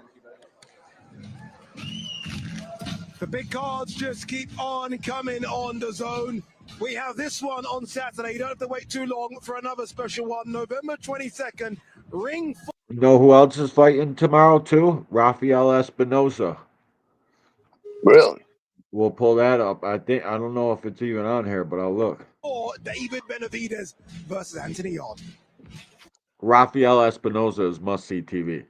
If you're a boxing fan and you don't watch Rafael Espinosa, that's crazy to me. That's that skinny, tall dude, huh? Yeah, people don't like him because his elbows and shit. He can't fight, that though. dude he can fucking fight, bro. He's a problem down there at that little ass weight. Need to move his ass up to lightweight. He's like the Pandora of that weight, bro. Exactly, bro. But he's better. Like he's more like skilled. Like he got it way more together, bro. He can box, fight, and he's cracking. He's a problem, bro. He's a super problem. Bro. Real shit, bro. Like the way their styles mesh and the shit Sam does good, that it plays directly into what Abdullah does bad and vice versa. One of the best fights, bro, on that card by far. I can't wait. That really is Next weekend, and I get that one on the $45 joint too. Bam Rodriguez gets the tick for me, and that has Bam Rodriguez and so much more. December 27th, Ring 5, arguably pound for pound number 3. That's what they say, anyways. We'll see. Nakatani on that card as well. You can see what they're trying to do. Inoue wins, Nakatani wins. These guys come out, the fans and the noise as well. Up to it, and I want to see if younger and fresher. That's why you got to tune in and watch. 6. It's 7 months on. Conor Benn's 29. He's fresher. Jack Hatterall's the co-main, right? I thought it was we already really, did really Ben close. Eubank. Until you actually get it. The work rate Chris is at right now, we gauge it week by week. We go up. All right. Yep, we picked all our fights. Hold up. Let me pull something up. Round one. What's up with you, bro? So, thought you could pull up the Devin Haney shit. I am.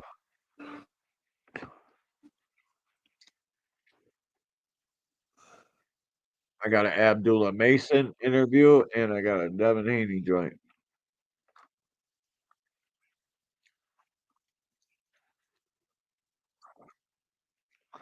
I don't know if y'all watched this interview yet of Devin Haney, but it was recorded a while ago. I'll be right back. They just dropped it yesterday, so we're about to find out. Or today they dropped this. My bad. It was today. Shout out to DAZN. Shout out to Devin Haney for making this fight with Brian Norman. Even though it's such a dangerous ass fight, they got backed into it. We still got to give the kids credit for making this fight. But I think he's in trouble. We'll see. We will see. Let's hear the hogwash this young man is talking about on this interview. Shout out to DAZN. We're liking, sharing, subscribing. YouTube. This is for educational purposes only. We are literally educating boxing fans on Devin Haney's crazy, crazy thoughts. Again, another big fight, another world title on the line, new weight class for you. How are you feeling about this one? I mean, I feel good. I'm happy that, I get another shot at a title, get another title, under my resume. I'm fighting arguably the best. No, not even arguably. He is the best guy at 147. So, when I beat him, I become the best guy again at another weight class. So we did that with Regis. What? He's the best guy at 140. Went to 147, got the best guy again. And this dude just say what I think he said. Guy again at another weight class. So we did that with Regis. He's the best guy at 140. Went to 147, got the best. Regis was not the best guy at 140 fucking pounds. Stop the cap. Already, you see this corny ass shit? He sounds just like his dad when he says that dumb shit. Bro, nobody believes that. He doesn't even believe that. Look at the smirk on his face. You can't fucking be serious, bro. My God. Crazy work to say Regis was the best fighter at 140 pounds. Matias would have wiped Regis out. Fucking, and everybody. Everybody, bro. Stop the cap. He just got outboxed by Zorilla in his hometown.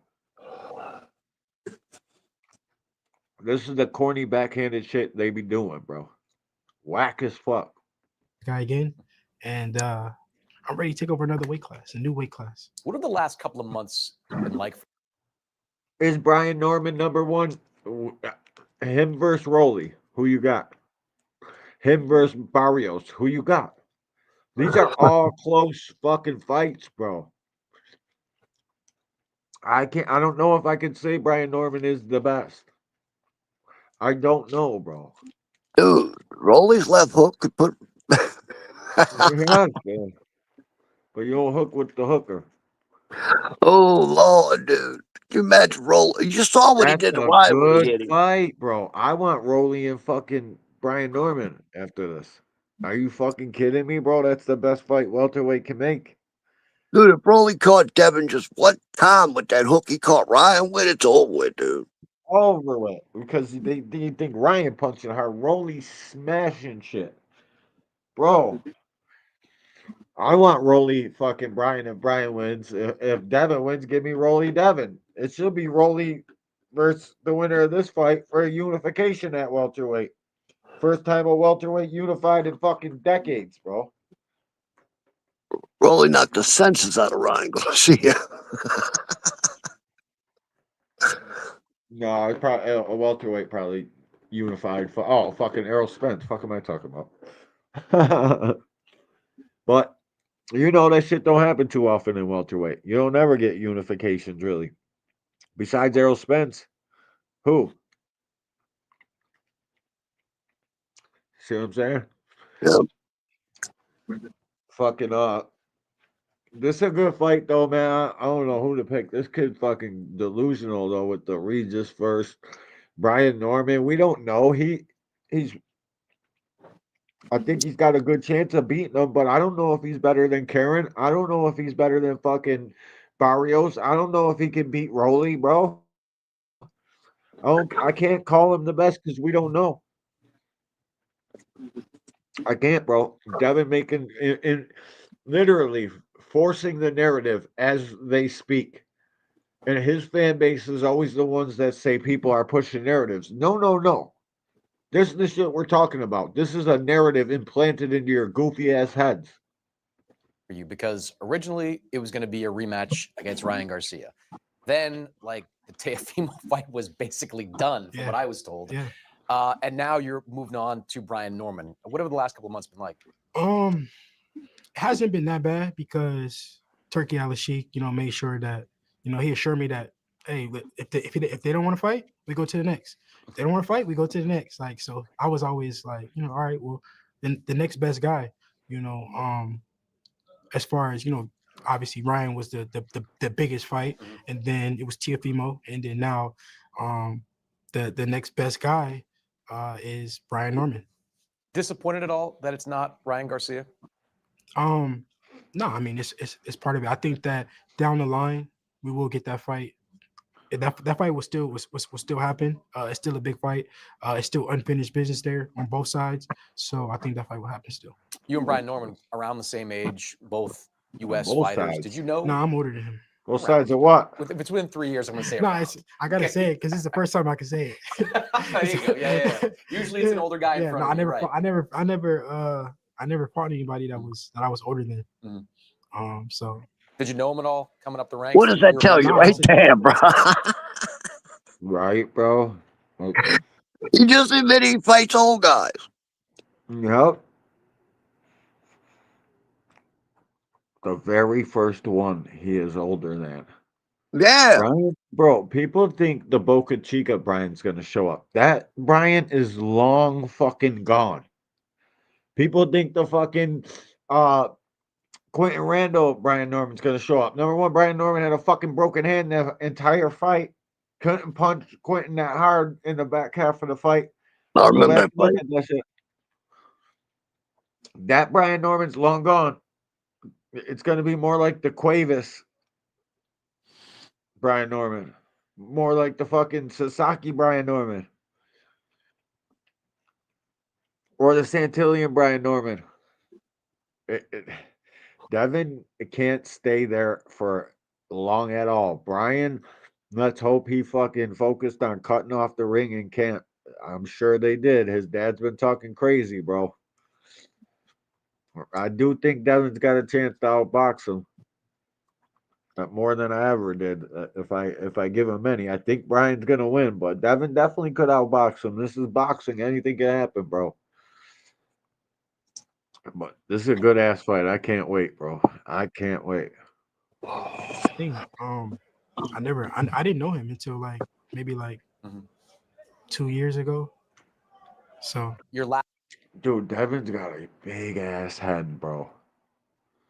That shit is crazy.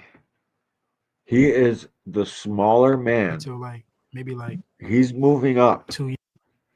Well, bro, I'm gonna use the old line that Wilder used. Devin's got to be perfect for 12 rounds. Brian Norman's only got to be perfect for one punch. Yeah, there's no doubt about that. No fucking doubt about that. That's why I'm picking Brian Norman, dude, because I just can't see Devin not getting hit. He gets hit too much. Yeah, and these hits from Brian Norman ain't no joke, bro. People are like, his punch power is overrated. I don't see that. I see it's right where it needs to be because he's hurting people. Years ago. So your last fight against Jose Ramirez, what kind of grade would you give yourself for that fight? I went in there and I executed my game plan. Was it the most exciting fight? No, but did I go? It's not my fault. He can't cut the ring off. Do I stand still and say, okay, well I'm here, so hit me now? Is that what I'm supposed to do? No. So that's his fault. He couldn't cut the ring off. He's supposed to be at the top level. He can't cut the ring off. That's not my fault. It's not my job to make it easier on my opponent. Was there anything different about you going into that fight? Because I think a lot of people wondered, what would the Ryan Garcia experience do to Devin Haney? Now that you've had that first fight, how would you answer that? Yeah. My job was to go in there and make people still question. People are still questioning, right? That means that I didn't get hit. So they're still wondering. Hey, what can he take a punch? Can he? So I executed my job perfectly, and I got them still wondering if I can take a punch. He got hit like 2 good times in the Ramirez fight. That's it. And yeah. I think you did. It felt to me like you did move more than I've seen you for, because I've never thought of you as a runner. Crazy. Yeah. You're very difficult to hit, though. Like in the Prograis fight's a great example. Like you stayed in the pocket for most of that fight. He couldn't hit you, and when you had opportunities, you put him down. Like you knocked him down that fight. I didn't see as much of that, I think, in this last fight. For sure. Yeah. Every fight is different. You don't fight everybody the same. So that fight, I fought that way. Who knows what fight I will fight Brian Norman? We don't know. I don't even know yet. So the world will have to see what game plan we put together to beat Brian Norman. It's just every fight is different. When you got into the ring against Ramirez, did it feel any different in the aftermath of the Ryan fight? No, it didn't feel any different. Actually, I felt a little bit more like, I don't know. It felt like it didn't feel any different. He's definitely going to fight off the back foot and try to turn Brian if Brian's trying to press him out and shoot straight punches off the turns. Or he's literally going to run for dear life. Yep. I think what will happen, he'll try to box with Norman for a little bit. When he feels that first hard punch, dude, he's going to run. Yep. Even to like the shoulder, fucking ribs. Elbow. Yep. Brian Norman can punch to the body too, bro. If he goes to Devin's fucking body, oh man. Oh yeah, bro. If that shit lands, it's over with. But Devin could take a body shot or two. I see him take some big body shots from JoJo. Hey, well, I mean, think about it. If you're going to fight a boxer, the first thing you're going to want to do, bro, is take his legs away. So you go to the body. Yep. I think they're going to jab with him. They're going to fucking jab with this dude until the jabs start to wear on him. Turn it up, and it's going to look like the Cuevas Brian. Brian's going to box with him and beat Devin at his game. And just end up catching him and stopping him. I love the way he acts like he's got all these styles. Oh, I'm going to fight, every fight's different. I got to fight. Dude, he's got one style. That's it.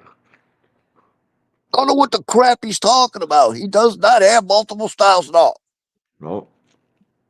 Jab, Now, grab, fucking mid-range jab, grab, and you know what Brian Norman's waiting for?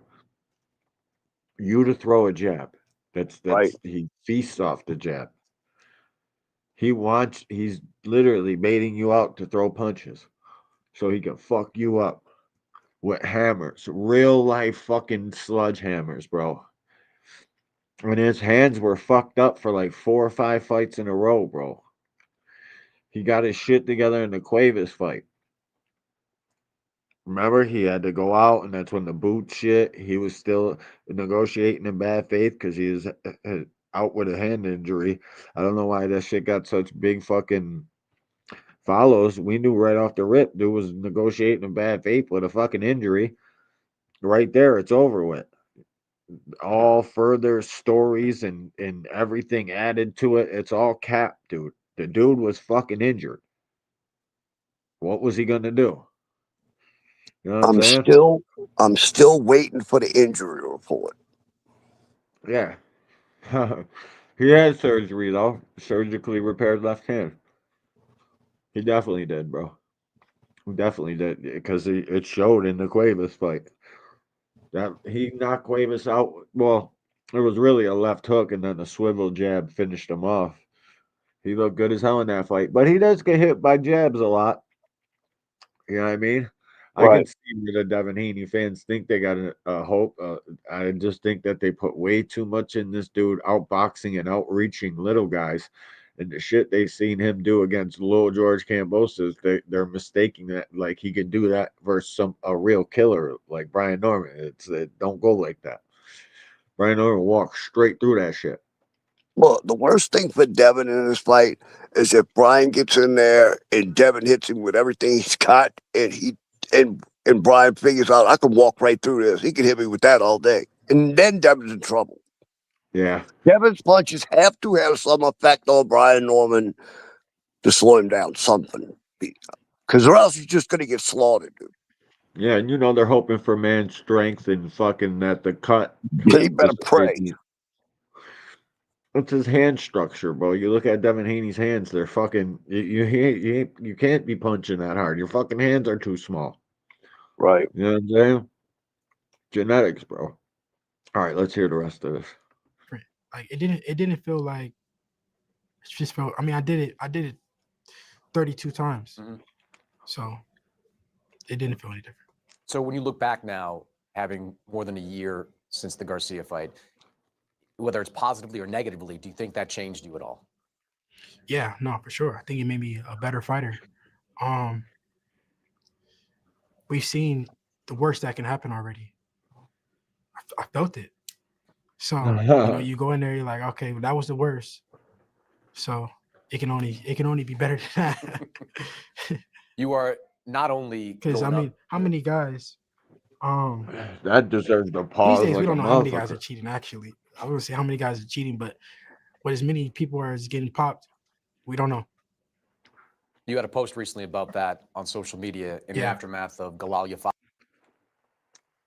All right, boxers are supposed to lose, and Devin Haney was cheated. And back in the day, bro, somebody take a beating like that, you think you would give them a chance to be back to the same fighter they were before? Back in the day? I don't know, dude.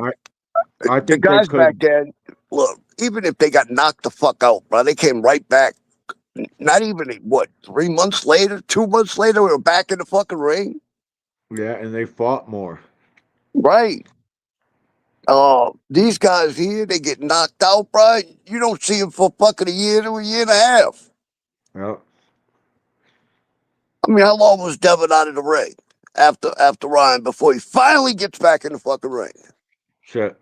It was a little while. I think it was like 14, 15 months, something like that. Maybe even longer. 18 months, maybe.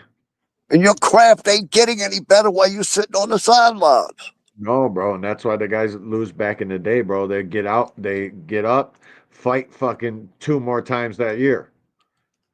Take the loss and fucking get up, wipe the shit off, and go at it. And the more you fight, the sharper you're going to be. But It's just something about him wearing Ryan's punches that night. You can't tell me what I'd seen. You know what I'm saying? Right. I know exactly what I'm looking at, bro. This kid gets touched by one of them Brian Norman joints. Like he got it caught ain't gonna with the be pretty Ramirez good. hook in the third. He got hit with a big hook in the third by Ramirez. Crush, salute, bro. Crush, what up, my No, dude? when Espinosa stopped that dude in round 6, Navarrete stopped Oscar. I want Espinosa tall ass to move up and fight Navarrete. Yeah, me too. That's a great fight, bro. That's a great fight, round 1.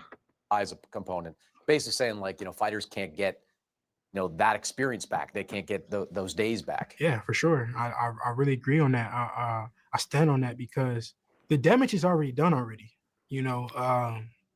So it's like what the testing, getting the test results back the day before the fight, that it's shown that it's not working. A guy already takes the punishment, a guy already loses, or his stock goes down, he loses money, he loses opportunity. It's just not fair.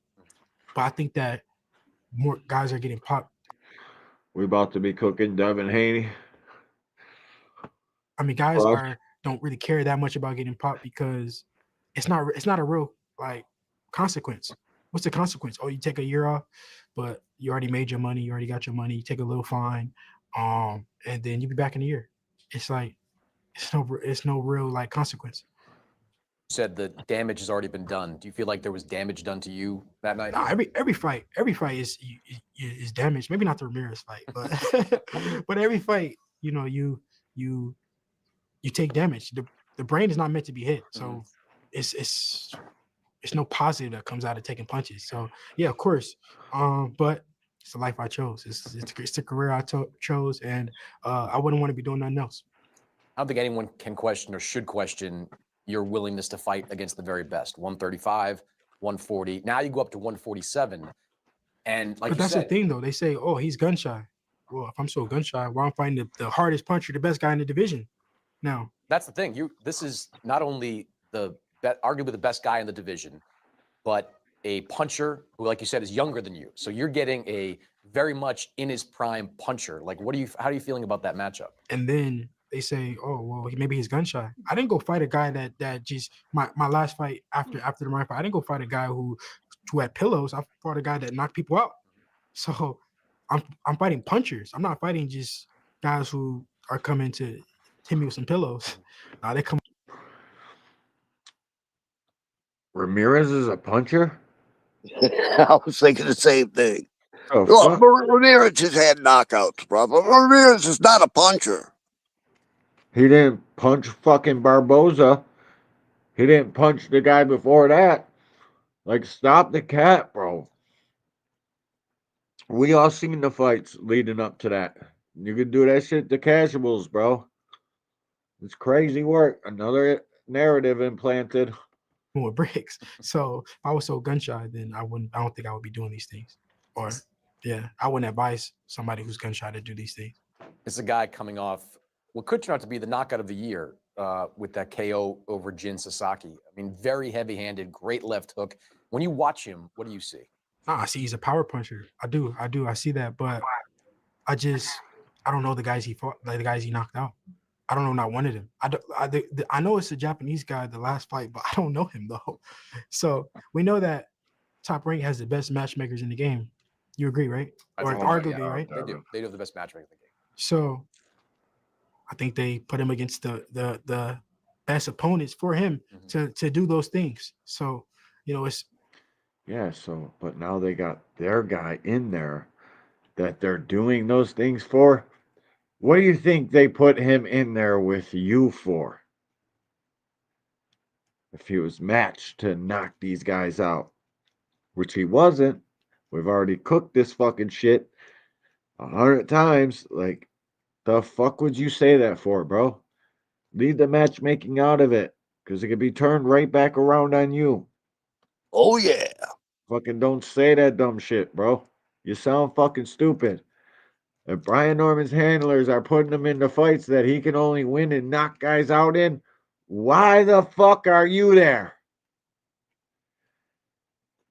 Slow-mo? Fucking hey. Shit's crazy, dog. I haven't been matched perfectly up to this point. I fought the best available guy that was willing to fight me for. That's fucking Oh, adorable. Debbie. Bill He is Haney's a so good wrong. matchmaker. His matchmakers are some good matchmakers. I guess it's the Bill knew battle of exactly matchmakers. what the fuck he was doing moving his son, bro. I mean, dude, how the hell do you get undisputed out of a George Kambosos? Mm-hmm. You know? Mm-hmm.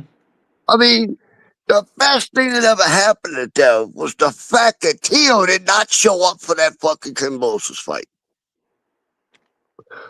Tio decided it was much better to fucking go do all kinds of fucking YouTube podcasts and fucking he was running around chasing Canelo with his belt. Every time Canelo would show up with his belts, Tio would have to show up with his. You know. And fucking Tio did all that before that Kambosos fight. He barely fucking trained. Yeah, and now he's doing the same shit right now. He's out running around with Aiden Ross and fighting 4 guys at once and refereeing fights and shit. Little goofy. So Tio did not fucking prepare for fucking Kambosos. And that was the best day of Devin. Dude, do you remember right after Tio lost the belt? Yes, bro. Fucking Devin was all over the place fucking yelling for him. Him and his daddy were hugging, jumping in the air and shit. Oh, bro, they knew Kambosos was a sucker. They knew Tio fucked up. Free lick, bro. Free money. Oh, my Lord. When they say the easiest route to undisputed, Devin Haney's got to be the top of the list. It is, bro. And you know what I hate about boxing media? None of these fucking goofy ass journalists got a pair of nuts to tell them, you know that shit was fucking easy as hell. Cut it out with that shit. Do that to other people, but not with me, motherfucker. That's what I would say, and that's why I couldn't do that shit. You know what I mean? I get no credentials, no none of that. But hey, it's all good. For a while now, you know, I've been at the top level for I ain't doing none of that. years now. So I've been fighting guy after guy after top guy after guy after guy. So, you know, I'm doing this at the highest level. He's doing it at, you know, the level, you know, a few levels down. So, yeah, I haven't been matched to look my best. I've been matched against guys. Dude, the Santillan Did you hear what he just said? I've been matched to look my best. Wait, what? Hold Isn't that what he just said? Play back what he just said.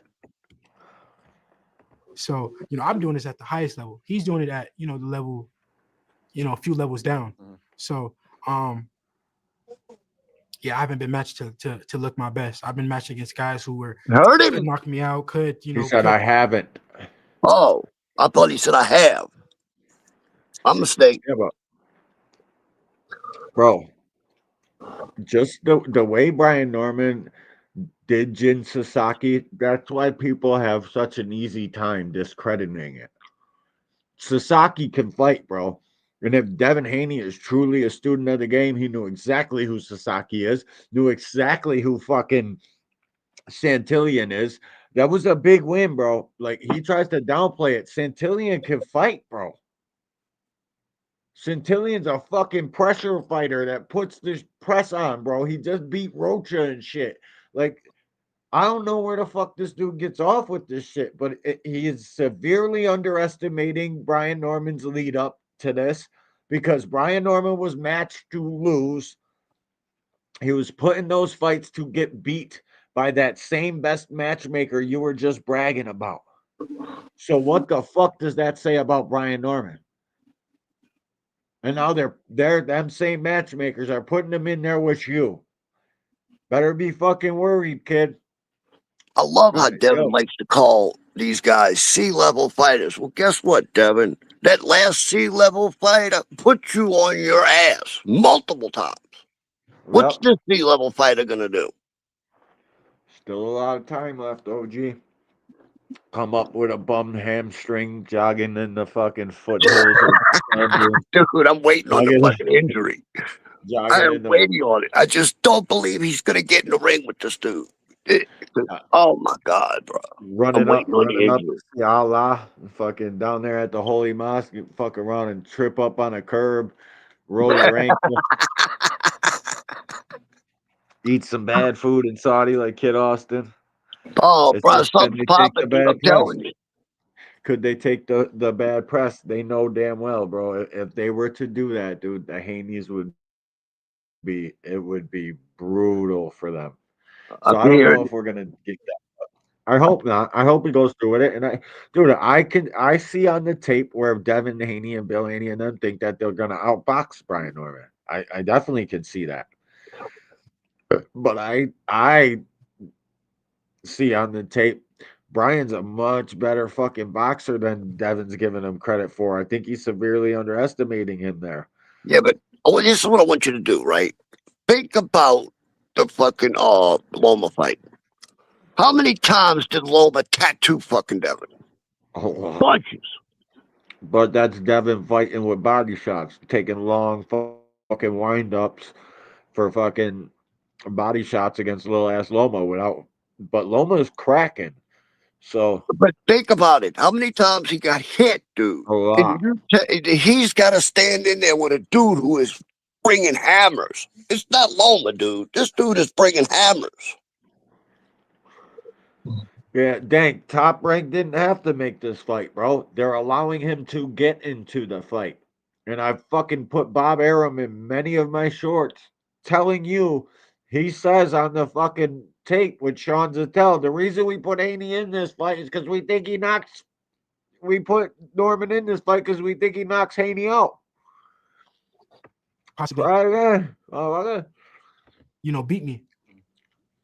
Was it important for you in this fight to take on someone that with the punching power that Brian has? No, it didn't matter. It didn't matter. He was just the best guy and the guy that was, getting the hype.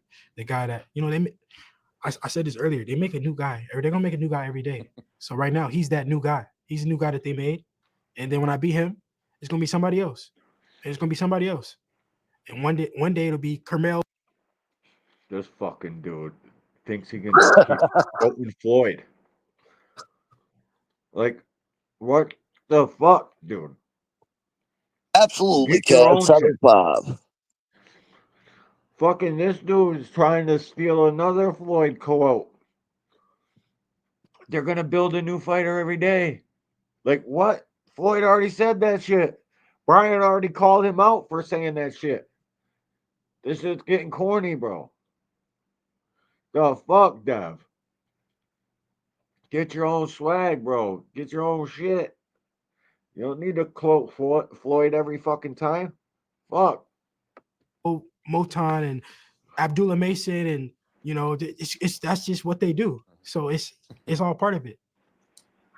The last fight was just under the welterweight limit. 7'5" This is a full-fledged welterweight fight. How have you felt, or did you feel, with those extra pounds going into that last fight? Yeah, no, I felt really good. The weight cut was easiest it's ever been. Yeah, so this fight I'll be fighting more at my natural weight. Seems like everybody in boxing wants to make every fight like a brawl. You saw Turkey Al-Sheikh say no more Tom and Jerry fights. Bob Arum on Twitter calling you a track star. Yeah, the Turkey thing. I don't know if that was really directed to me or whatever. He never said nothing to me about it. And I talked to him that same day that tweet came out. I talked to him right before it, and we were talking about making a Brian Norman fight. So, if that's what he feels, I mean, if that's what he feels about me, he never said nothing to me. We doing good business together. So I don't know. You've been undisputed. You won a title at 140, but what would it mean to you to come back, win a world title, beat a guy like Brian Norman after so? He said he was on the phone the day Turkey had that tweet. He tweeted it after they were on the phone together. So of course it was to you, Devin Haney. The fuck? Watch, bro. You're not gonna win that fight running from corner to corner, bro. I promise that. No way. Brian just got to put up a good show and fucking throw punches. He'll win that fight. because he's not going to do what Ramirez did. Guaranteed not. Many people kind of wrote Guaranteed you off. not. He's not going to do what Ramirez did. You know, the man of the division, what I'm used to being, and it's the perfect fight, perfect opportunity, perfect money. What? Hold up. We doing good business together, so I don't know. You've been undisputed. You won a title at 140, but what would it mean to you to come back, win a world title, beat a guy like Brian Norman after so many people kind of wrote you off in the aftermath of the Ryan stuff? You know, the man of the division, what I'm used to being, and it's the man of the division, what you're used to being. What fucking man? What used to being? What man of what division? Devin Haney was the man at 140.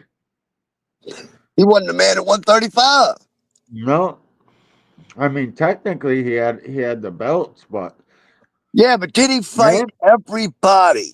Did he fight the best? No, he didn't. He fought we all one knew person. who the man at. We all knew who the man at 135 is. He ain't need them fucking straps to say that. Everybody on planet Earth knew who the man at 135 is. Yep.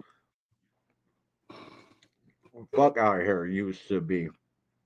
And look, he had him and his daddy, if you remember this, right before the Loma fight, him and his daddy came out, mainly his daddy. Oh, we decided we're gonna go ahead and stay till the end of the year for these few fights that people are calling for, which meant Tank, Loma, and probably Shakur, right? What did he do? He fought fucking Loma, and the damn near a week after they come out and said they were moving up. If he would have dominated Loma, dude, he would have stayed at 135 to fight Shakur and Tank. But the fact that Loma beat the crap out of him, nope. He was not two other great. men in the division that you would have to beat. I would say, bro, Shakur and Tank were in 135. You ain't the man of that division with those two guys there and not fight them. Right. What? Like, that shit don't make no fucking sense, bro. You got two other major fucking talents. One guy been there fucking trimming. Shakur just got there. WBC fucking, no, actually, he had to give his belt up to Shakur. He moved up and fought Regis. That's the ultimatum the fucking sanction body gave him. Was either fight Shakur or give your belt up and move up to Regis. That's what he did. That's what he did. Never no man in no fucking division, bro. Not to me, not to real boxing guys. No way. No way, bro. Well, actually, some guys would fucking say he is, but nah, you can't tell me that. The funny part, if fucking Kambosos was such a good win, right? Why is it after that Kambosos has just been losing fights to every fucking body that's at the top? Every single person. Richardson Hitchens stopped him. You know? Yeah. Yeah. Richardson Hitchens put the beats by Dre on him and stopped him. Did what he said he was going to do. Devin went 24 with him.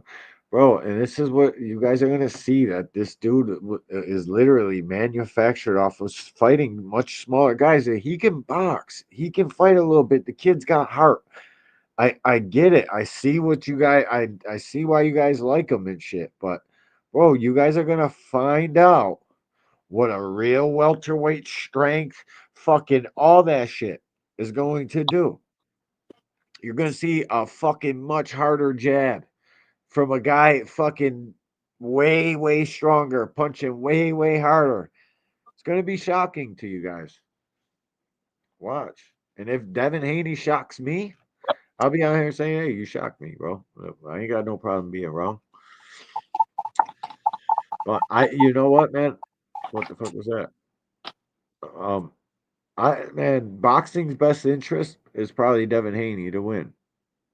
And the cards will be fucking definitely in that manner. They want Devin Haney to win. Turkey, he's got a 3-fight deal with Turkey. He's got to fight. That's what Brian fucking Norman said. Got a 3-fight deal with Turk. So the card's going to be in his favor. So if he can make it to the end, which that's where if it goes the distance, it's most likely going to be Devin Haney the winner, but not by no landslide or nothing like that. But I don't know, man. If Norman can fucking press the action and connect enough on his punches while chasing Devin around, Norman can win down the cards too. Yeah, actually, Norman can win on the cards too. Bro, why not? You know what I'm saying? Yeah. He should be able to. He's the fucking champ. What kind of fucking boxing world we living in where the champ can't win on the cards? The thing is Norman's quick enough to cut him off, though. But will Norman cut him off? That's what I'm saying. Because if I'm being honest about the situation, fucking the fights with Boca Chica and fucking Quentin Randall, they were god awful, bro. He looked like shit. Could that Brian Norman show up? I'm sure of it, but I think he's gotten much, much better. Just his whole stance, just the way his rhythm, fucking everything, bro. He's changed drastically from those fights. He used to jump in with these weird fucking combos, bro. He don't do none of that shit anymore. And if he does jump in with that combo, he fucking got Cuevas out of there with that shit.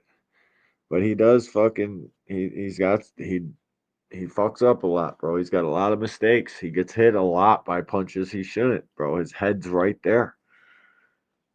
So if Devin Haney could make him miss, he could make Brian pay. But the thing is, like, the longer you're there, the more you're fucking there. You know what I'm saying? The more in harm's way, so to speak. Fucking Brian. Like I said, the way Devin can win this, he's got to be able to throw combination. Them little one-punch deals he throws all the time, that's not going to work. He's got to get in there and hit Brian with a combination 3-4, 3-4, 3-4, and get out immediately. Gotta go after that because the more punches you throw, the more opportunity you're giving a counter puncher like Brian. Because while you're hitting him, he can't hit you back. You know what I'm saying? Yeah. Brian will wait though. Brian ain't got no fear in his heart, especially if he feels Devin Haney's punch and he's like, "Oh fuck, that ain't doing shit." Yeah, and he'll just wait for Devin to hit. That's why I said he's got to make fucking Norman feel them punches. If he's gonna slow him down, he's got to make him feel the punches. And that's what pissed me off in the Ramirez fight, OG. Like when he just wouldn't fucking step on it, dude. He could have fucked Ramirez up and been in a complete different conversation after that fight. Imagine he would have went out there and stopped Ramirez. Oh my god, bro. Oh my god. The thing is, dude, he did not want to fight. That look on his face, bro, said every fucking thing.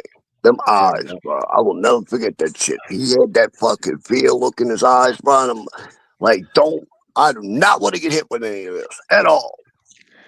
Yeah, bro. Like, he was definitely standing in front of a dude that's gonna take your freaking head off. Yeah, I don't see it. I have seen fucking Brian with the deer in the headlights look too, though. But it was a long time ago. Brian's young. It's the perfect fight, perfect opportunity, perfect money. I'm happy. I can only thank Allah, alhamdulillah, for this opportunity, and it couldn't have happened. It couldn't have happened a better way. Always, the money is always the most important, right? I guess as the shirt suggests. What can I say? In that bag, you got that one. Just I fell in love with but it was this little chair right in front of the gym. It was a heavy fighter. Brian Norman Jr., the son of Brian Norman Sr. What was it like having a father who was a professional fighter? Look at David like Benavidez. Hold up, right at home. I got my own comic. Here we go, David Benavidez. Honestly, really good to meet you. You know, I was thinking about this as I was getting ready for this interview. I was thinking, you're 28, 30, 24 knockouts, 2-weight world champion. Are you where you want to be? Like, if you had your kind of crystal ball when you were young and said, okay, when I get to 28, I want to be there. How far away are we from it?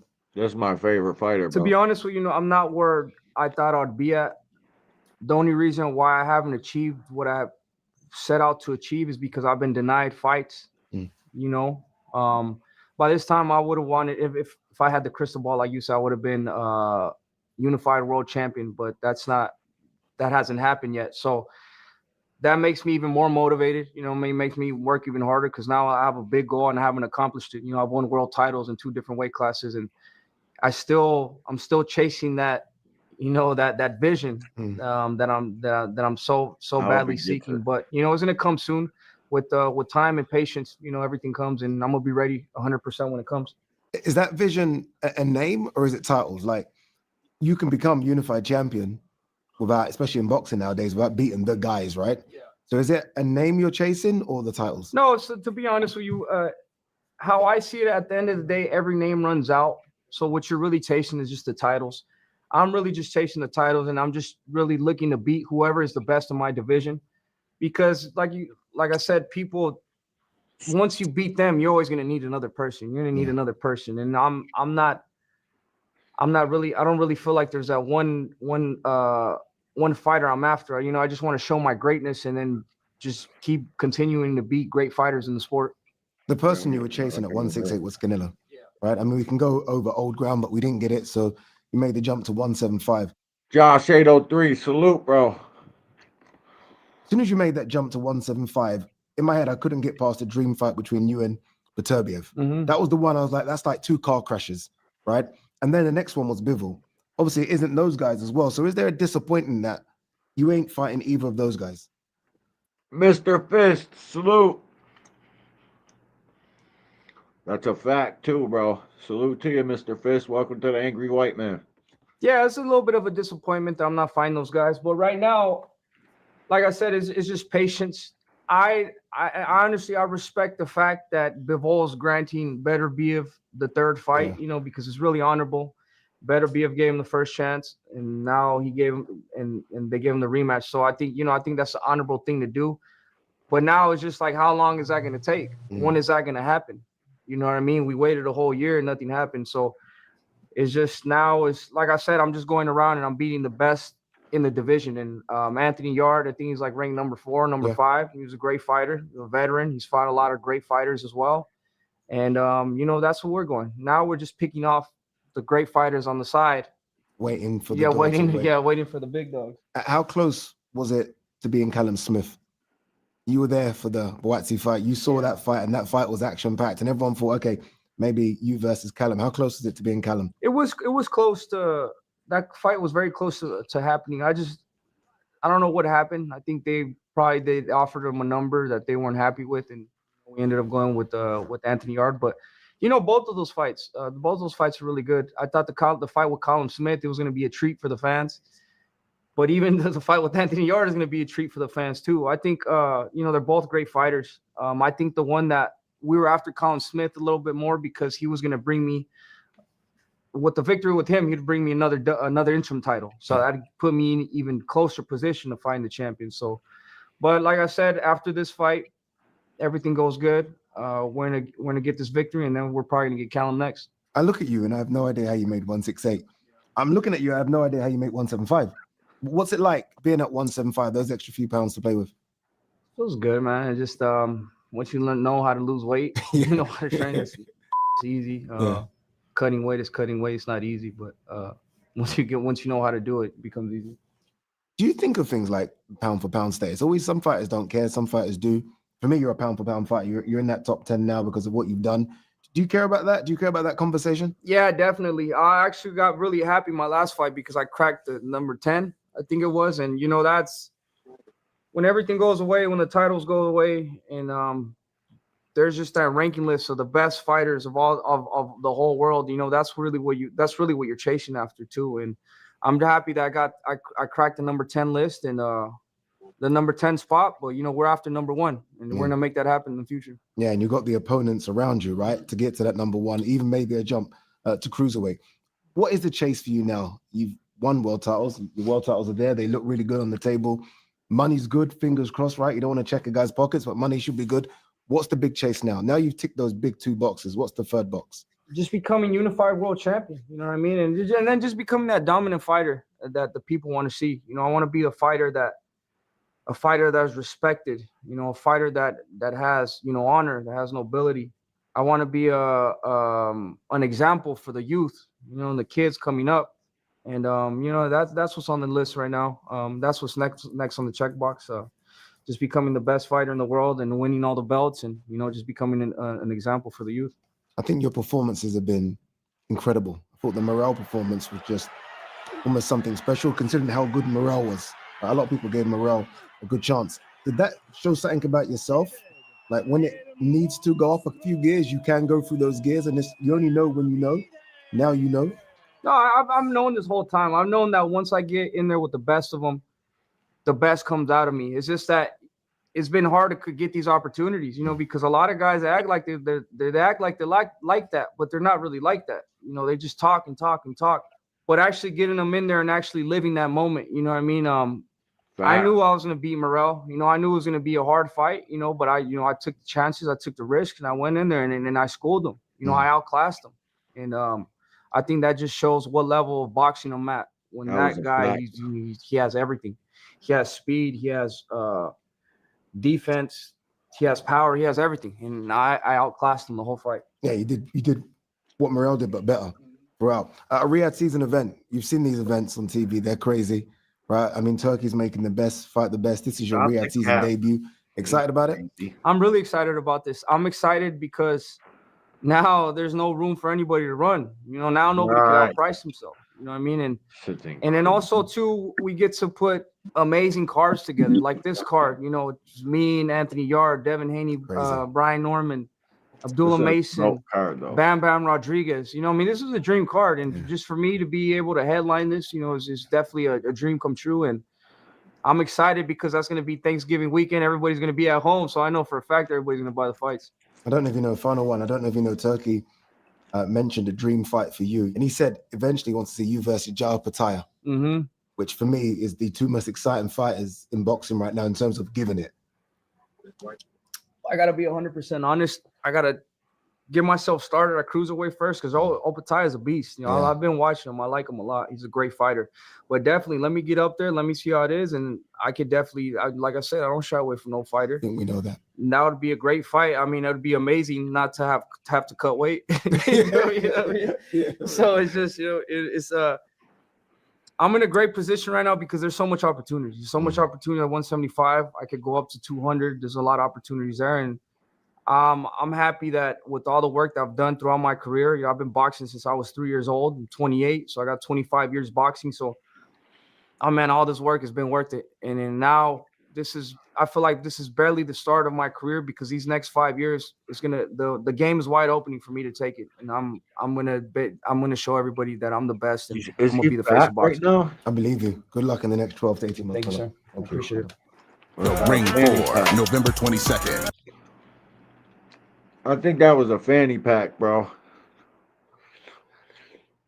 I'm excited for that fight, but everybody thinks Benavidez is going to win. I'm going to make this the fight I'm most excited about because I need this kid to win and get a home fight, and I'll be at that shit. Abdullah Mason is in for a fight, is in for a real tough night. I hope he can fucking outskill and outwill this man. I'm about to listen to this one, and we're going to get up out of here, bro. Good to meet you. One of the best prospects in world boxing. How does that feel? Like when people say that, one of the best prospects in world boxing?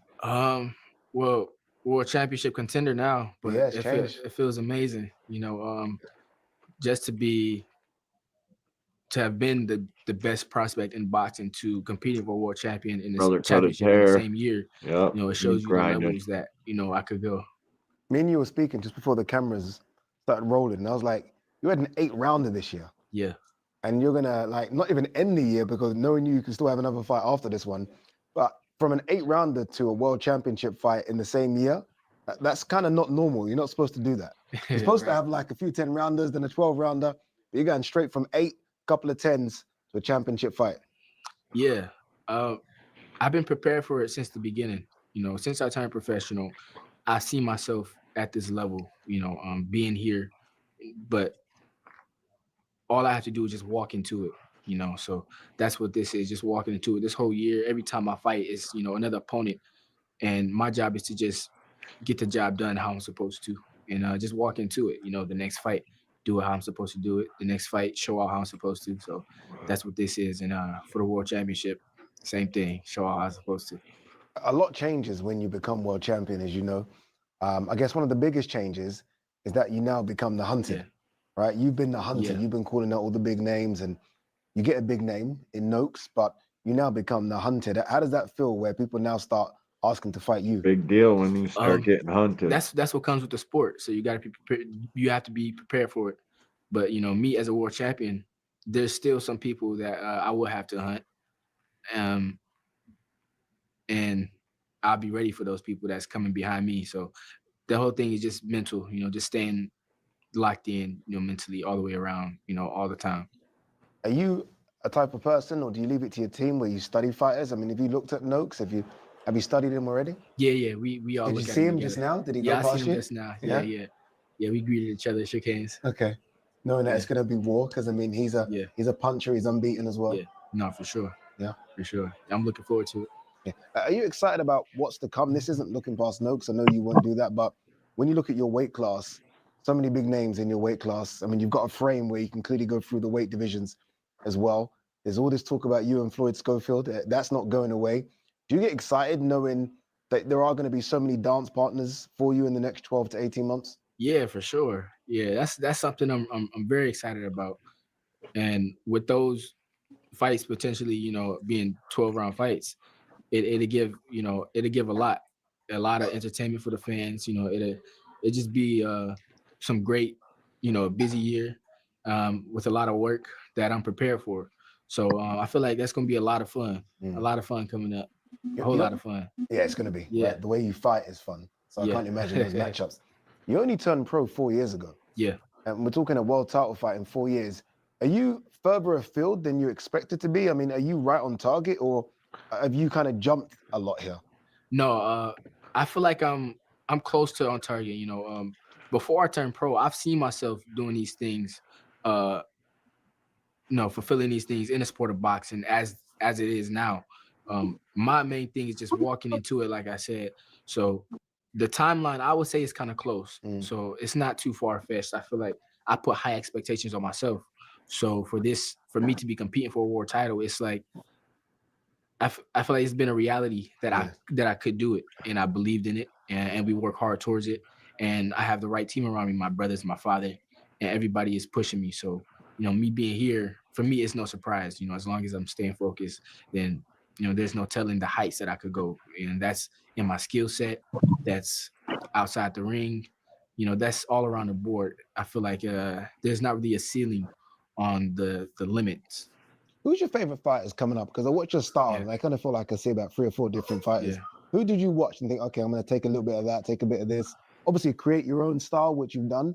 Who did you watch growing up? One thing I can say is growing up, we didn't really watch any boxing. So I started boxing, you know, from my father. He had me and my brothers into like the combat sports, you know, mixed martial arts. This was before I started boxing, and we had moved overseas for a while.